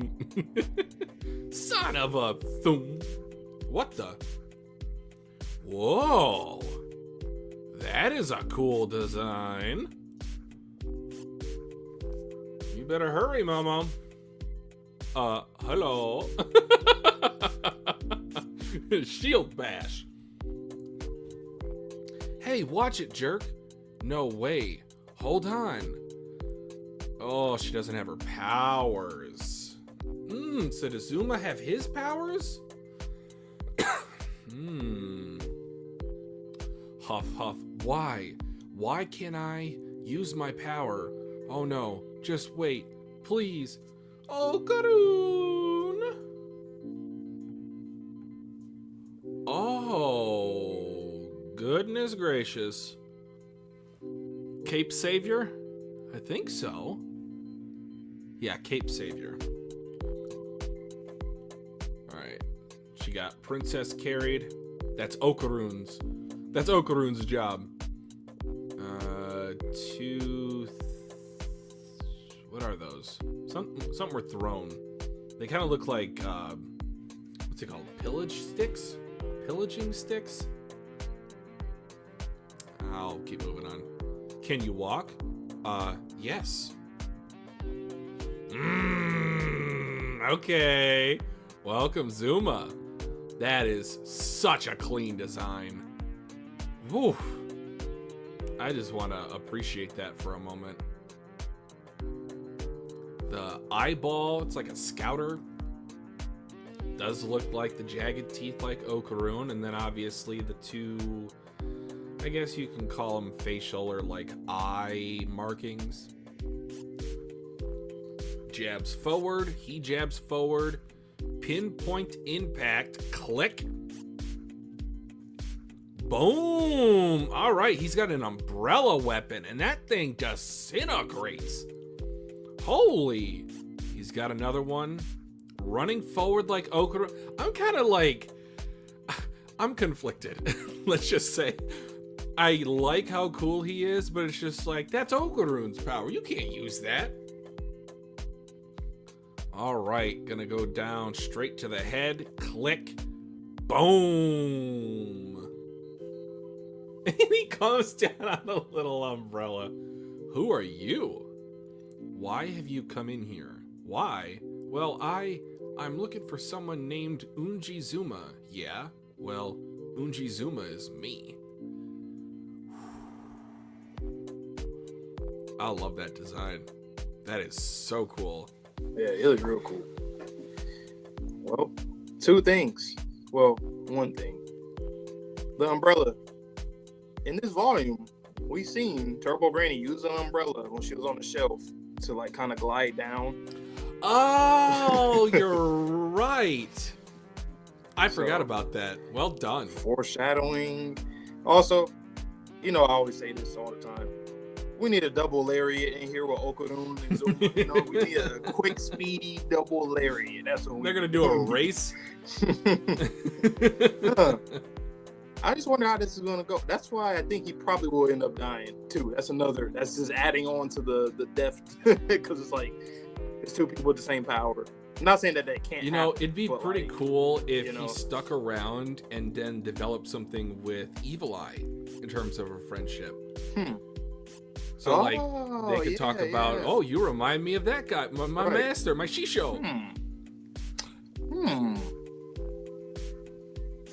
That could work. I like games. Evil Eye, go somewhere else. What about the old man? Can like he doesn't have no family. I think we should take him in. I think they're dead. I think he's an orphan now. Yeah, Zuma's gonna be like his new fatherly figure at 18. 17, wow, maybe that's what they would do too. Because maybe he can, I don't know, befriend the UI. Because he is a kid. They're both kids. They both have the tiny whinies on.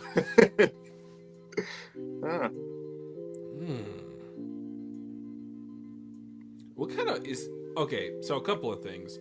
First of all, is that a weapon that's in the game, or is that a weapon that he brought in with him? Because he seems almost enhanced, like a cyborg. That eye does not look like it should. I want to say he probably had it outside of the game, because remember when we first seen that panel of him, it was raining. With the umbrella. So probably he had it. But it's probably a big significance with the umbrella, because why would an umbrella be your weapon of choice? Or it could have, unless it got converted into a weapon when he got transported into the game. You know what? He probably, well, never mind. He didn't. He got given the golden ball. But I'm sure it's probably raining at that. It just seems like Sanjay may walk up on somebody in the rain in the street, like, hey, dude. Here's his golden ball. Nice. Also, another it reminds me of Gachiakuta. I don't know if you've probably seen that panel before. It's an umbrella. I'm sure you've probably seen it before. Is it maybe like a volume cover type of thing, or? Nah, this is a panel. It's really early in the series. I'm sure if I see it, I'll probably recognize it immediately. I've probably seen it, yeah. Yeah, but it reminds me of Gachiakuta. Somebody with an umbrella. And then my second question was going to be related to Momo not having her powers. Yeah, he does. Yeah, or I didn't think about that part. The fact that, like, early in the chapter, with her not having her powers, but I didn't think about him having his here. I didn't think about that. I don't know. And I was saying that maybe she can train her like chi, maybe. To get stronger here, because I'm just assuming that once she gets out, she's going to use what she learned in there to apply it to her power. And it seems like something that everybody has to some degree. See, her power at first glance seemed not only overpowered but versatile in terms of its uses. Yep. But if it's just an extension of your own arm that can get hurt, like you can get hurt, and it does inflict damage on your body if your extendo hands get hurt, I don't know. It seems less powerful, or less even like I would choose that as an option. I was talking about Zuma. Okarun, come chill, kid. It's okay. He's just a friend. You see, like, the little thing holding Momo. It's just like, no, what are you doing? And he has his same power. Okarun, why do you keep doing this? Why? I mean, he does get a harem of suitors, but true. I mean, he's got to go through this. That's I not guess the ones I want. I want Momo. Because Gigi, like, we thought, like, at one point it's like, oh shit, like Gigi, he's just doing everything correctly, I guess, or whatever. Now you got somebody that's literally very similar to you and saving her same way. Come on, man. My name is Ten Kakakura. Byra, you know, that might, hey, you know what I'm saying? But no, because then Gigi would be alone. Nah, Gigi, he's popular. He can get any girl he wants, you know. That means one of them has to die. Once again, Gigi or Zuma. Those are the top two. And Kenta, technically. I don't think Gigi can die yet, but I digress. Yeah, I don't want him to. I really of the three, I feel like Gigi is the safest. I know that sounds crazy, but yeah, Zuma, Kenta, and Gigi, nah. Gigi's safe. Yeah. But this kid, he's cool. He already has that S tier potential, man. Everything that we heard about him before we even met him, and then just seeing him here, it's like on paper, he's that guy. I just also want to take a moment to appreciate the last page, page 19.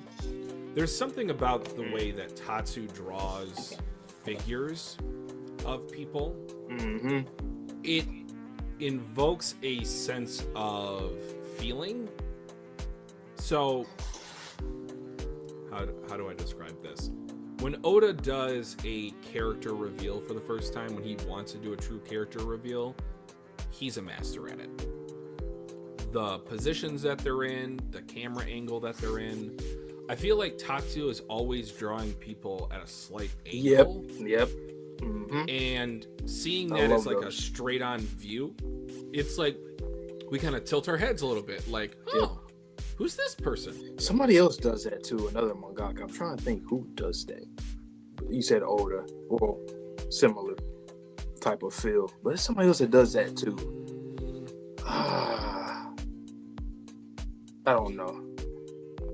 Off the top of my head, I can't think about it, but yeah. That was just something I wanted to point out, because now it's really starting to be apparent each time someone new is introduced or a new form is introduced.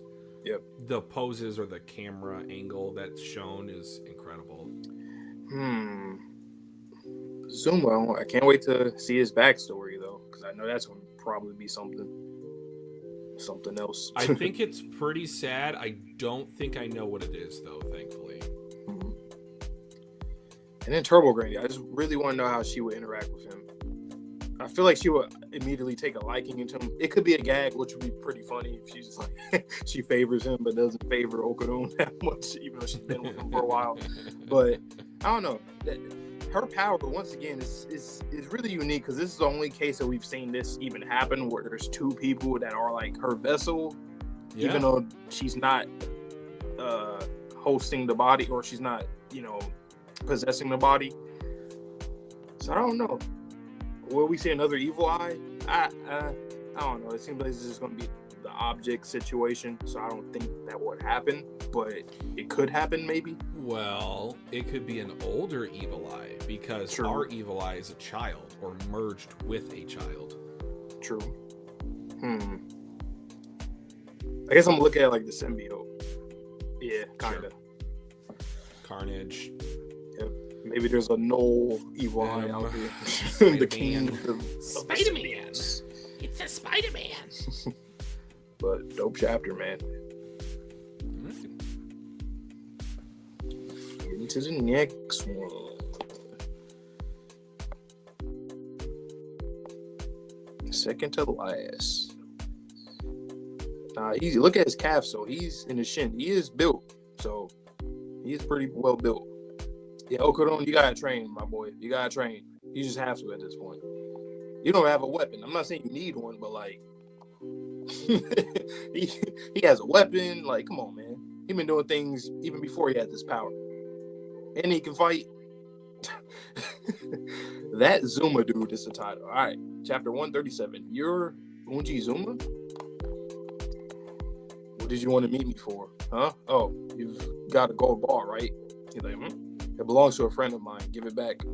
Whoa. So if you know about the gold ball, then can you use powers too? Sorry, but I ain't giving it back. Not until this is finished. Because in this world, without it, you can't use any abilities.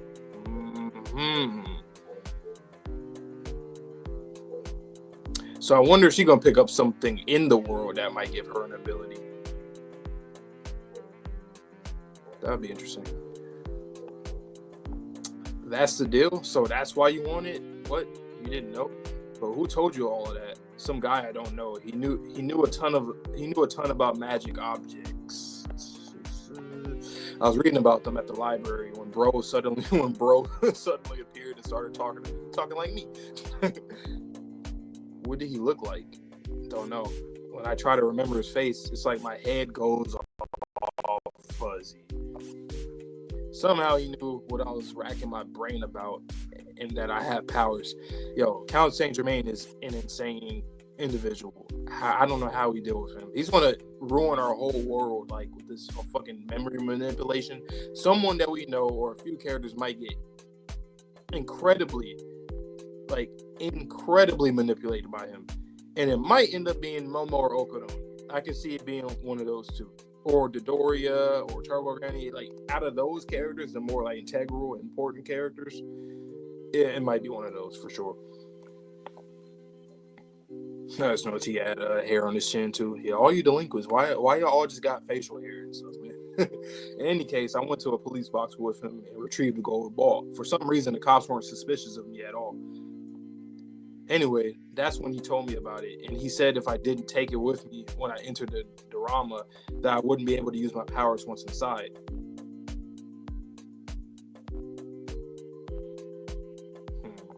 Why was this guy helping you? He told me to wreck this world with him or for him. Apparently, he can't enter the Dorama. That's why he wanted me to go into his place. Yeah, he's one of these kind of guys, man. That's why I say this guy is very diable. Even though he's probably not going to be doing his deeds after. Well, he is still, because he still has to get out of here. But like, people like him are dangerous, man. This guy, Count Saint Germain, he really scares me. I'm not gonna lie. He's pretty menacing from this panel and just from everything he's been doing. Can't enter, but why? How should I know? That's all he said. But if it means I can help my friends, then I don't care either way. It's been rough though. Nothing but monsters all over the place in here. Look at that goblin-looking thing at the bottom, and then that fucking yokai, demonic-looking thing at the top. Yeah, it's crazy. What do you mean? I haven't run into a single monster or anything at all, for the matter. That's because I took out every last one of them. So that's why. Look, haven't you noticed this is a game? A game. Take a good look. See how nicely placed those ropes are? It looks like a setup for an athletics tournament. We don't have to go to the trouble of beating every monster. All we got to do right now is focus on clearing the stage. And if we clear every stage, then we should be able to get out of here, right? You some kind of genius? I know. Look, let's go. Your friends are worried about you, you know? Damn it. Hey, what's your name? I'm not telling. If you give the gold ball back, then maybe I will. She slips again. Oh, you gonna give her the shoes? Yeah, she gonna need those. He could just run up there. Come on. Just come up this far on your own. I'll grab you. This sucks. Up. We made it. Nice job, Zuma. Listen, you. But if you can use your powers, then why don't you? It would have made the climb a lot easier. They're not that all powerful. Oh my god, what the hell? Once again, Tatsu, very creative, man. Very creative mind. That's crazy. Whoa, this is a little wild. Where's the bottom? Okay, yeah, what the hell are you doing? Well, I'm worried about your skirt, so you could put these on. Oh, thanks. Woo, let's do this, Zuma. With your powers, we'll zip through this in no time. Oh, sorry, the gold ball's in the pocket of those pants. I want to get moving quick. Sorry, damn it. Wait, what the? Which pocket? Huh? It's not here, is it? Are you kidding me? Oh, no. Look. Over there. It's falling down there. Oh, my God. Must have fell when I was taking my pants off, you dumbass. Think before you act. Hurry and get it. Hurry up and get it. Right. Hard to balance on here because you're wearing Geta sandals. Lose them. But don't you think Geta are cool? Who gives a shit? Get a move on. What in the frog chefs? What the hell? Oh no, there's something here. Gross. I'm going to need you to help. You're after the ball. Hurry. Jesus Christ, man. What in the hell is going on in this game? And who created this game, man? I'm not sure if the person that made this game is menacing or not. Like, or they just like a neutral person that's like, yeah, like I just want to see who can beat the game. The mad scientists or genius. Probably whoever made it had good intentions, and then it was corrupted thereafter. Probably. That's my guess. There's something interesting that I wanted to talk about.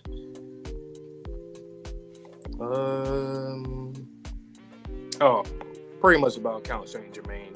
What the hell, man? Okay, yeah, let's talk about that. Once again, the fact that Momo wasn't affected by him too, that's something that we gotta keep reminding ourselves about. I think he does have the ability to read minds. Yeah. Because he said somehow he knew what I was racking my brain about, and that I have powers. So let's back that up even a little bit further. So that means he had powers before the Golden Ball? Right?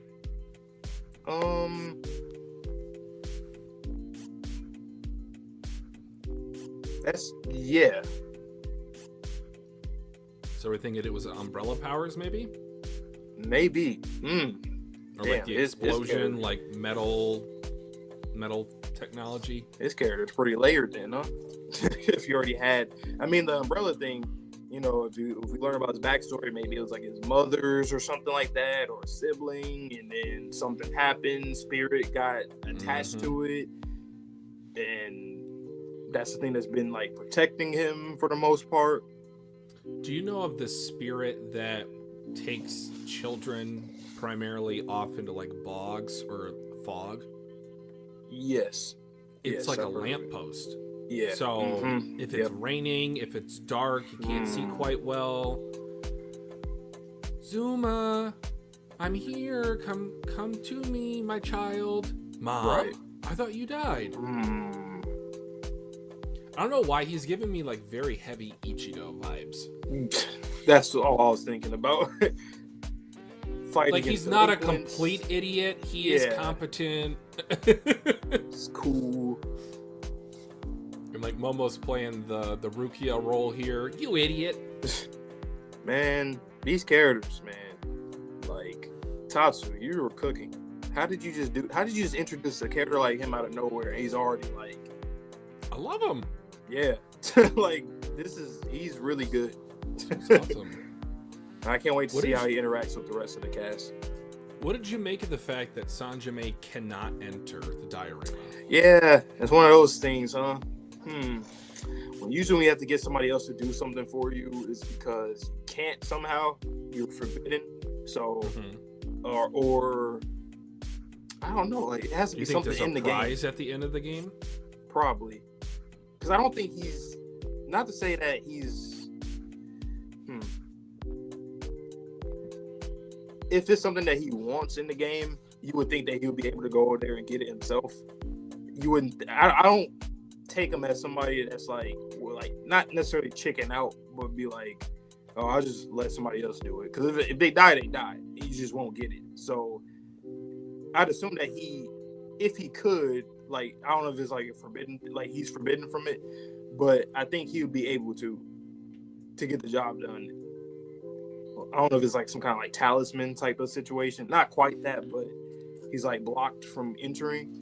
But I'm sure he could be related to the sigils or the symbols that we see on that knight's shield. Oh shit!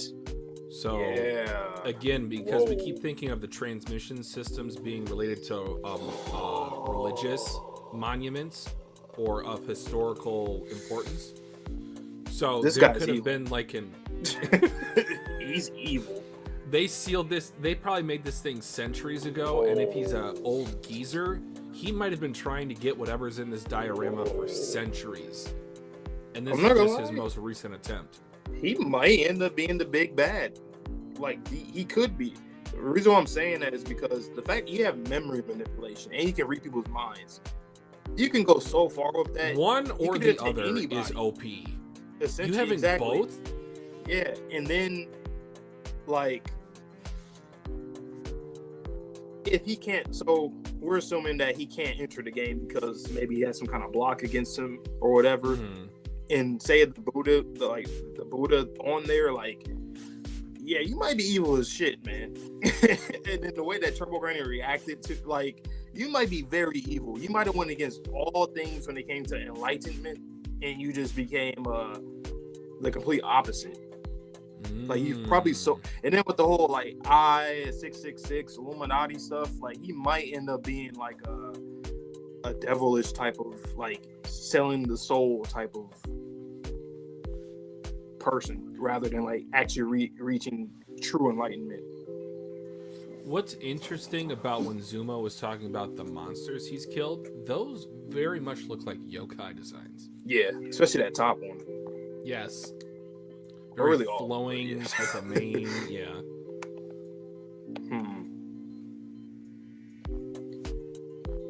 Oh no, man. I mean, because then what? Okay, so when we beat the game, hypothetically speaking, is Sanjime just going to be around in the area, ready to like claim something? I think whatever it is, Zuma will either attempt to bring it back, or he will be intercepted by us. Okay. We'll be like, don't do that. Don't do that. Turbo Granny might be like, no, that's a karmic ball. Don't I was give about that. to say that. Yep.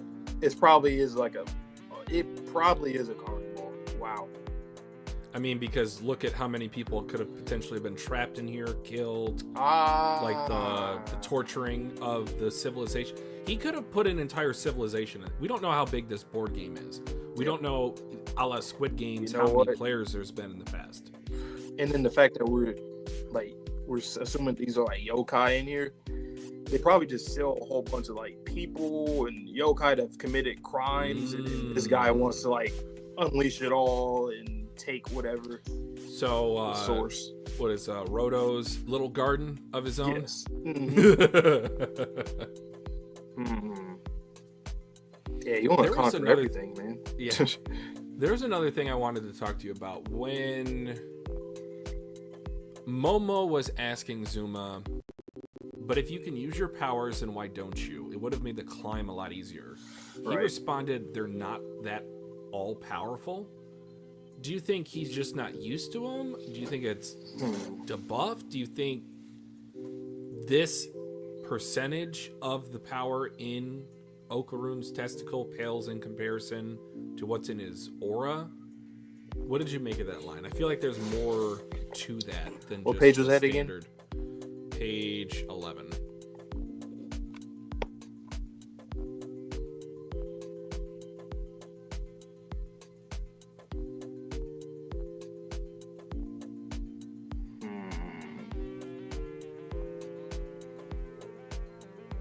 It just seems strange to say they're not that all-powerful. Or is he talking about his former power before he got the golden ball? Probably. See, I think that was purposeful too, because it's kind of hard to read that. But the reason why I thought Momo was referring to Okarun's powers is because of the fact that he was so speedy. Right. Like, you're not going to explode that hill. You're going to run up the hill if you're fast.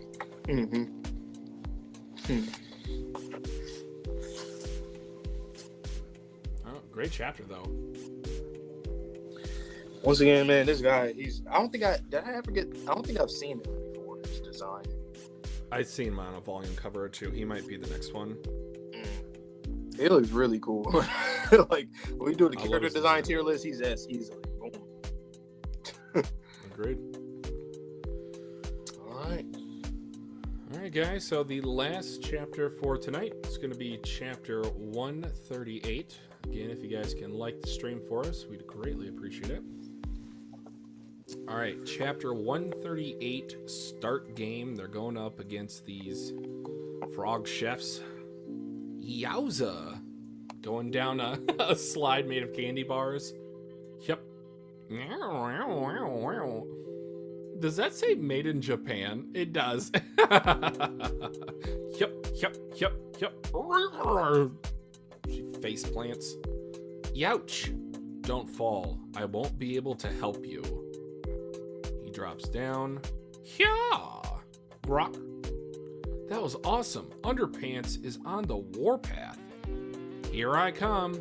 I've been through hell and back too, you know. Yep. Gah! It's like Ultimate Ninja Warrior. I've always wanted to do this. I think I need to get more in shape before I even attempt it, but I think they do have adult leagues per se, or just like courses I can go on. Fall. You monster. Yow, you're the monster. Ouchie. Smooth move, pal. Now let's see which one of us is tougher. The fact that he's talking and says, you're the monster on top of ouchie makes me think these creatures, I think as Vante suggested or theorized, they might have been humans that were turned into. Hora, hora, hora! Whoa, Underpants is unstoppable. Yeah. You, hurry up and get the gold ball. I'll keep these guys busy. Who are you calling you? You haven't given him your name, Momo, so you are you. Tell me your name then. Nice try. Now then, let's all have something to eat. Let's eat some tasty treats. I wonder if you'd like to eat some chocolate, What's that? The bastard's tricky. What just came in? That is a giant hand. A rolling pin? Is that a rolling pin? I think so. Is this the big mom of the Danma universe? Oh, this is a creepy chef.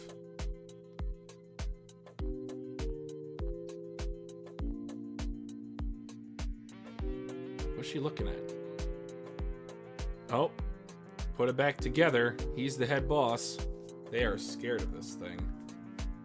Sate. Let's all have something to eat. Let's eat some tasty treats. Shit, what the hell's going on here? Would you like to eat some candy? Zuma, answer me. Zuma, hang in there. Zuma. What are you? Don't let go of it. Whoa. He's playing a version of color tag. Seems if you're not touching the thing he says, then he tries to kill ya. Man, he's already been through the ringer in this thing. These cookies were a cushion. They saved me. But that dude's attacking the frogs too. Are they not all on the same side? How should I know? And then origami, the frogs? What are these? There's a bunch of origami here. The frogs. The ones that have been beaten. Wait, could it be these are shikigami? Now then, let's all have something to eat. Let's eat some tasty treats. Would you like to eat a Florentine? Here comes the next one. What did he just say? Florentine. Which is it? This one? No. Here come the frogs. The frogs. A Florentine. Found one. Wait up. Let me touch it too. Grah! You moron. Why'd you put your weight into it? Oh, man. He caught her. Let me at that Florentine. Florentine! Is he eating it? I feel like he's eating it. Now then, let's all have something to eat. That's the last chapter. Why would you leave off on a volume like that, Tatsu? That's just disrespectful. Florentine. I still can't rack my brain around like why this game is the way that it is. It seems like because if it is an ancient game, this chef, these frogs, this wouldn't the fucking food itself, the candies, the sweets, like they didn't exist back then. At least I wouldn't assume so. You know, it's not years ago. If it was created years ago, because I'm assuming it's very, very old. So, I mean, origami's been around for a while. Like sweets have been around for a while. But like, are you talking about the chef's like design or like everything? The whole set, the lollipops, the chef. Like I don't know. Is this a lot of it? I assume that the game was like more ancient versus like a few centuries ago. I mean, this could be, and I don't want to use this analogy too far, but this could be like a patched version or an update to the game, to where just this section is a modern candy theme that we have to go through. So maybe it is a game master.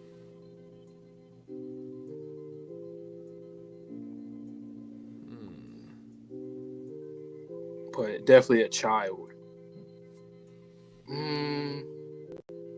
I don't know. Let me think. I just thought about something too. We're going to see that panel in this arc, huh? We could. Probably. because I feel like I've seen that panel maybe over a year ago at this point. So, or a year ago, and this chapter came out on the 22nd of January last year. Why was that frog headbutting Momo? It just seemed unnecessary. He thought he was the MC. I don't know. MC headbutt though.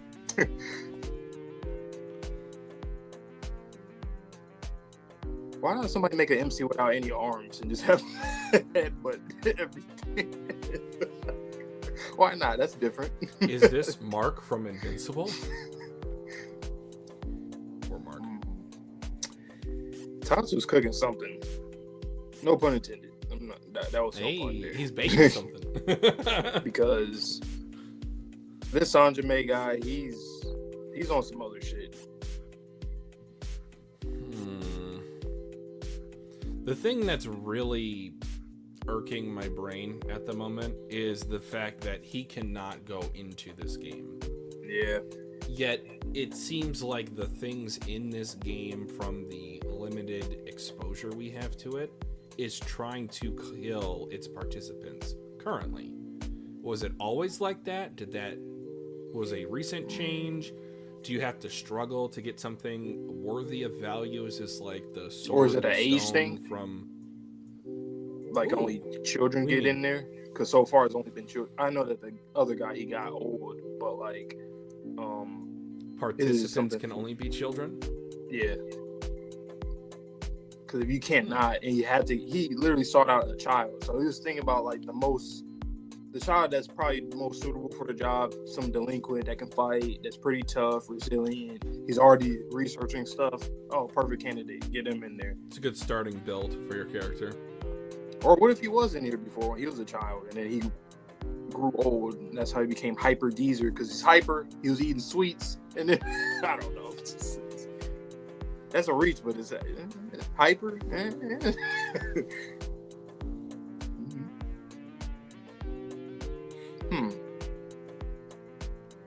Interesting.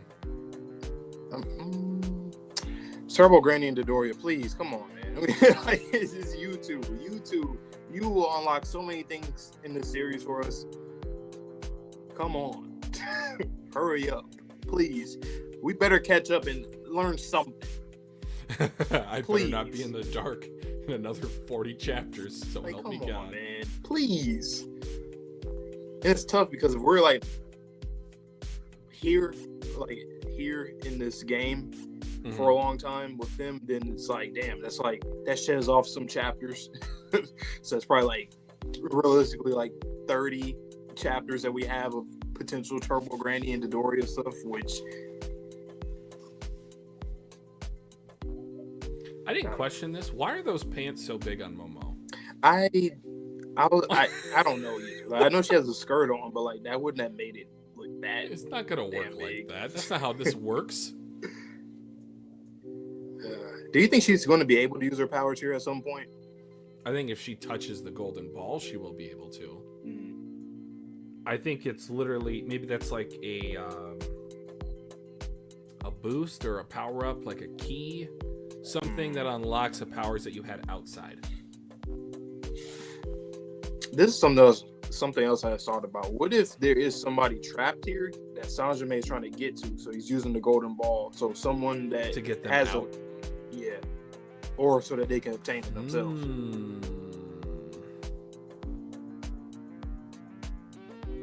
That looked like a sinister look when he gave Zuma those instructions, but it could just be like real serious. Yeah, it could be real serious. Like, I'm gonna get my brother back or something.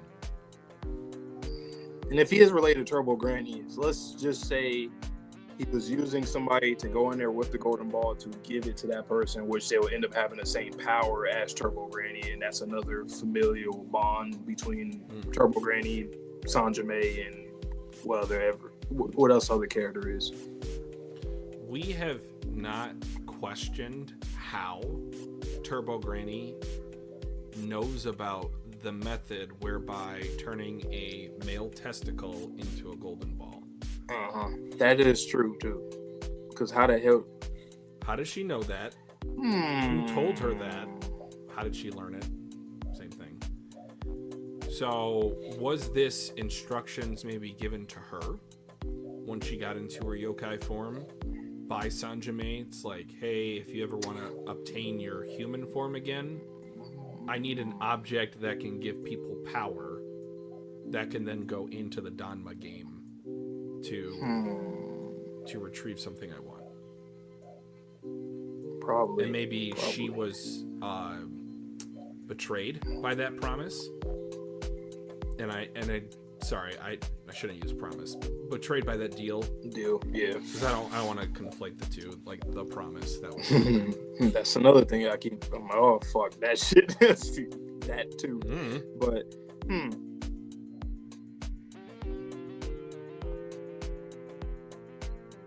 I never thought about that. The golden ball thing, I just assume, oh yeah, Yokai's just doing some.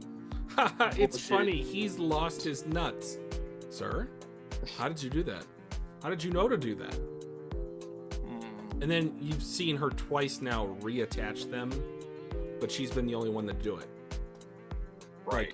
Like, she was related to taking them away and then also giving them back.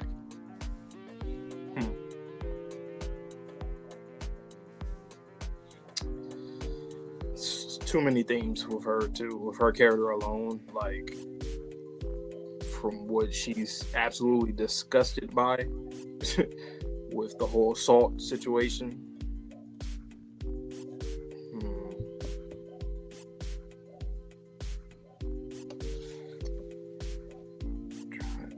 Do you think she encountered Sanjime then? Because I doubt she's in this game. Probably. Or do you think she literally just went home? I don't know, because like they assume that she did, but she probably ran into him just because he's now like a huge character in this arc specifically. I think the run-in's probably very soon with those two. It's killing me, man. What is the relationship? Man, I just know we're not gonna get answers to everything because we just know.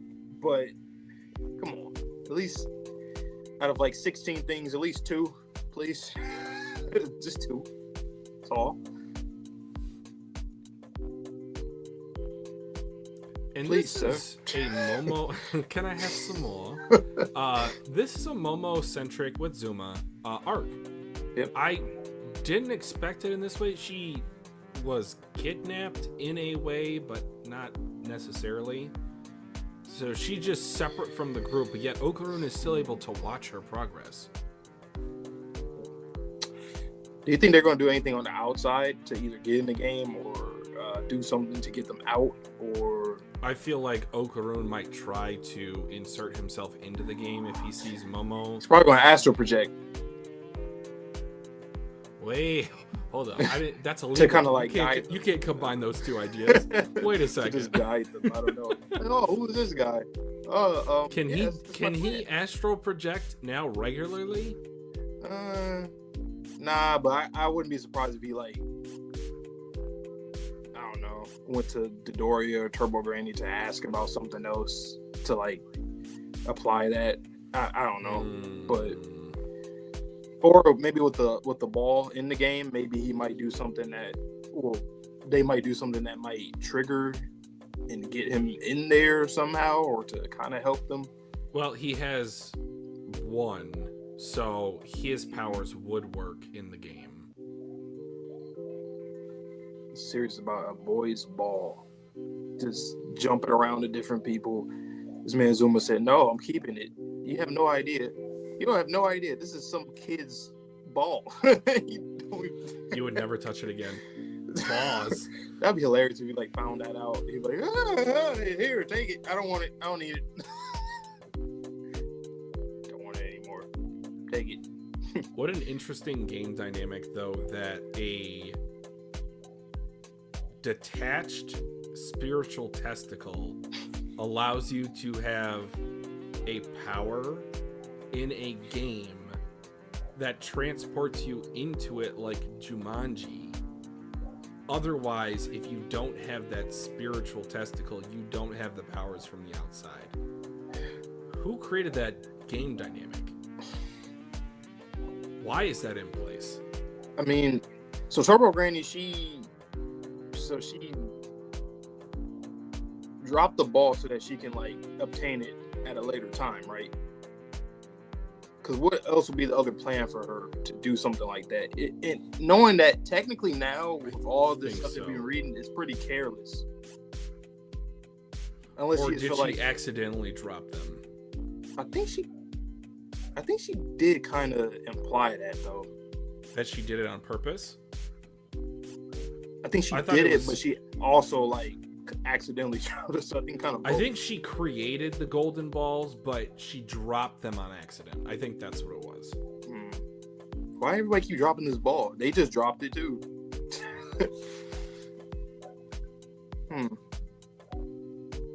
I guess she just felt like there's nobody that's going to like obtain it, so she didn't have like no sense of urgency until now. All this other bullshit happened, and now she's probably like, okay. Because at some point, you would think that she would be a little bit more meticulous with the ball and trying to obtain it and try to get it back by any means possible. Especially if she knows that Sanjime is still around here and whatever happened in her past, she probably knows that he was always been interested in obtaining an object like that to use the power for. Or maybe he always wanted it from her and she's been running away from him for years. But didn't that scene with her saying Hyper Geezer make it seem like she was ready to throw hands with him? Not necessarily that she was scared and like she seemed angry. Yes. Can you be angry but still only want to run away? Well, I mean, she probably stopped running at some point in time. And then decided to fight back? Probably. Because we don't know what she's been going through since she's like, from like modern times. Because she's, how old they said she was? Like nearly, 3,000 or something crazy like that. I think the assumption is that she is from the, like the Warring States period or older. Okay. But yeah, I don't know. But she definitely seemed ticked off, like very angry. That's crazy, especially for somebody you haven't seen in a long time. He must have did some real bullshit for you to like have that kind of animosity. Because that's pent up animosity that stayed with her. So that's probably the other reason why she turned to a yokai, because she had so much resentment and just negative energy in her or maybe he turned her into one. Maybe he promised her or made a deal with her before of something, power or something, and then he turned her into that by killing other people. So the human karma, maybe it was some kind of process that happened that he lied to her, and then this happened.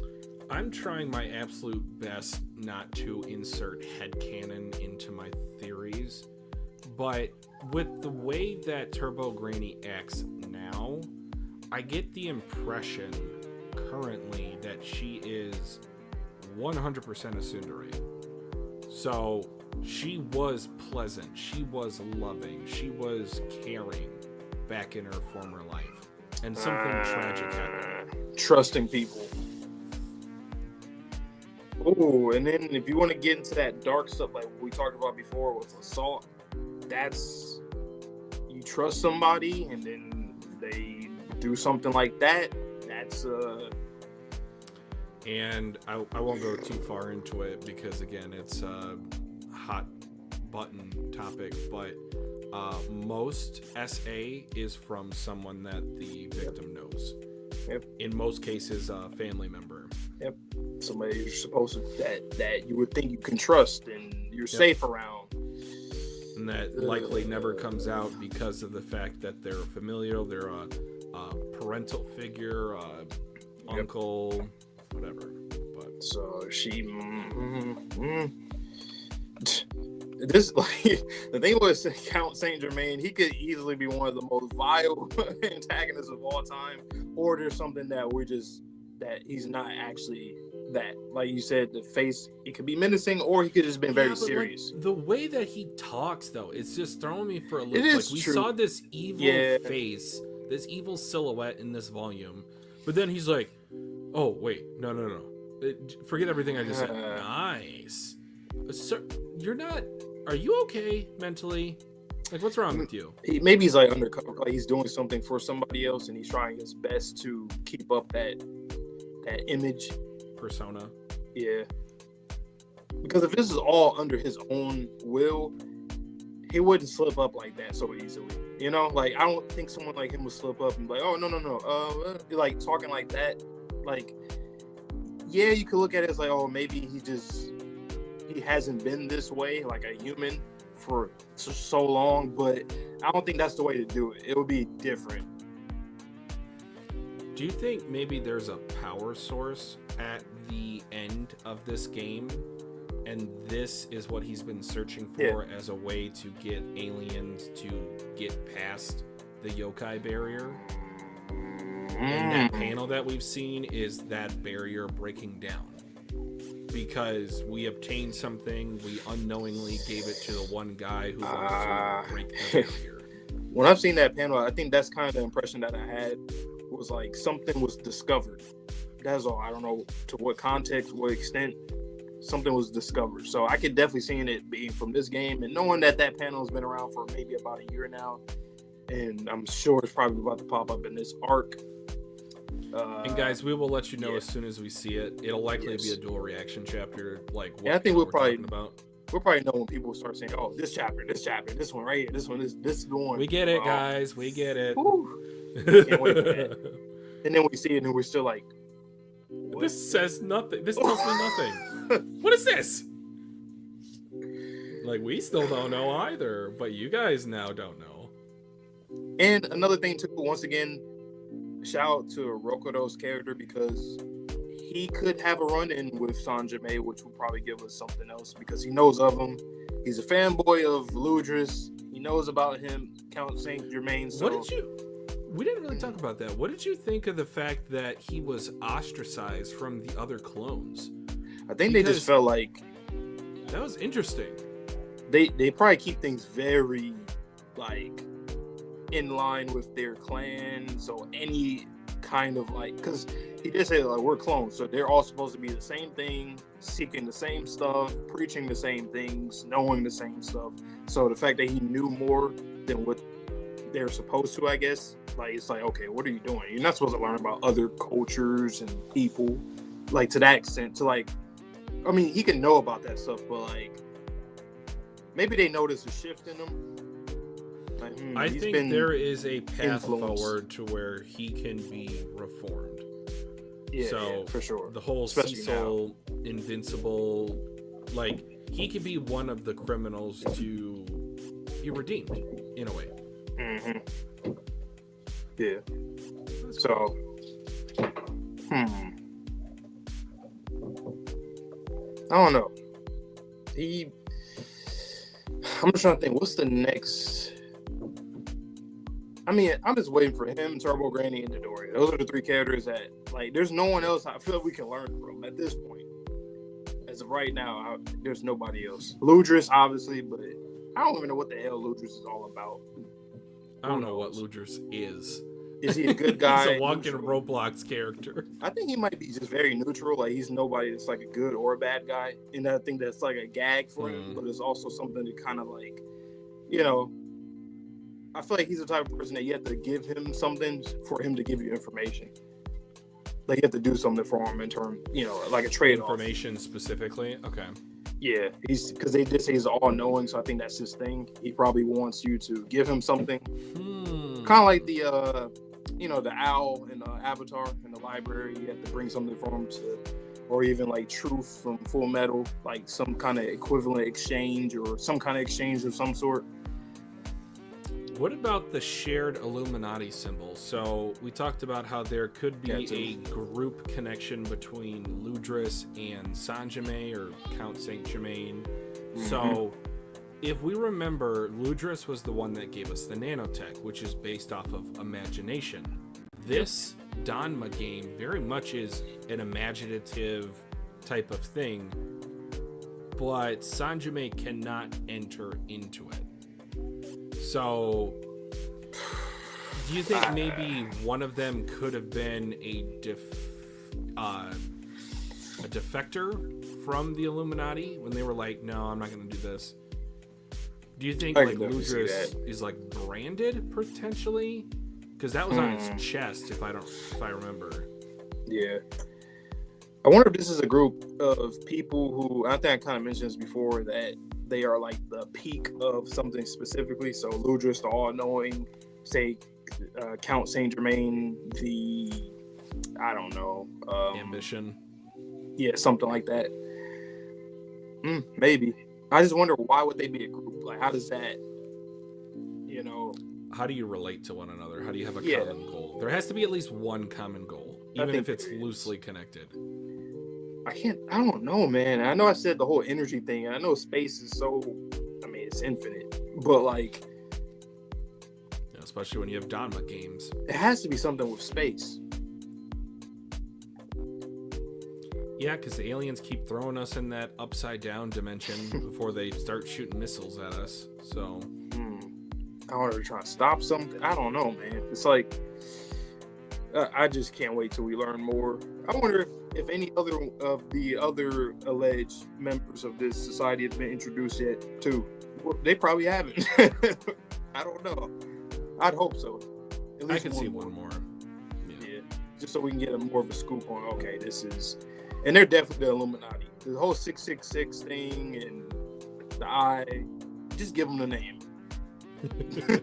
Name drop, like, what is the Illuminati in a manga series? What series you guys talking about? Oh, Dandadan. Dandadan. That's not crazy. It makes sense. Conspiracy theories, yokai aliens, but still, it's like... But this is a pretty cool volume, though. Very solid. Zuma, shout out to Zuma, man. Great character already. Can't wait to see more of his stuff, especially his backstory, because he seems like somebody with a story where he was, he had a good mentor.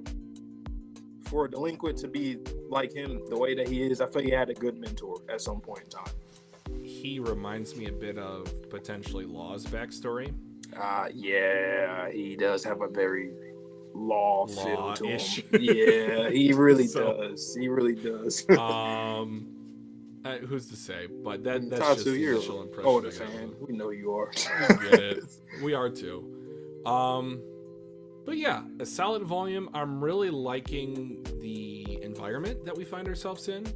Yeah. And it's not just because it's like a Candyland, but this is the closest, again, I've ever had a series come to One Piece. Each individual arc feels like its own unique environment, its own unique plot line. Yeah. Loosely connected through maybe the Illuminati throughout the ages with Sanjime maybe. But when it all comes together, whatever this Marine Fort is, whatever this final war arc is going to be, it is going to be insane. Because the last time we went up against some aliens in suits, and we had that insane squad shot.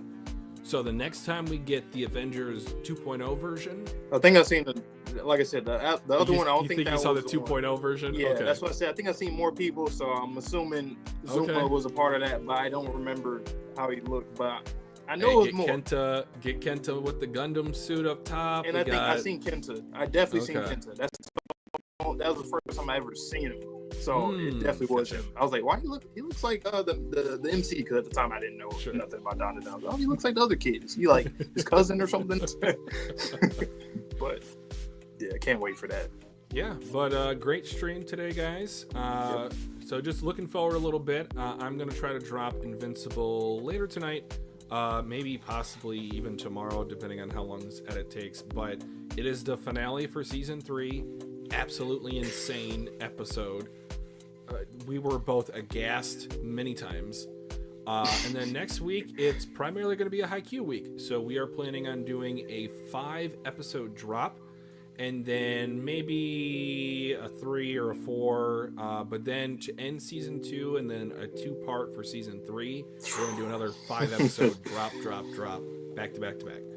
So if that's something that you're interested in, make sure you subscribe to the channel. We are also doing, we'll probably get back into Sakamoto days relatively soon. But Dandadan and Haikyuu with Invincible were the 3 primary shows we've been doing at the moment.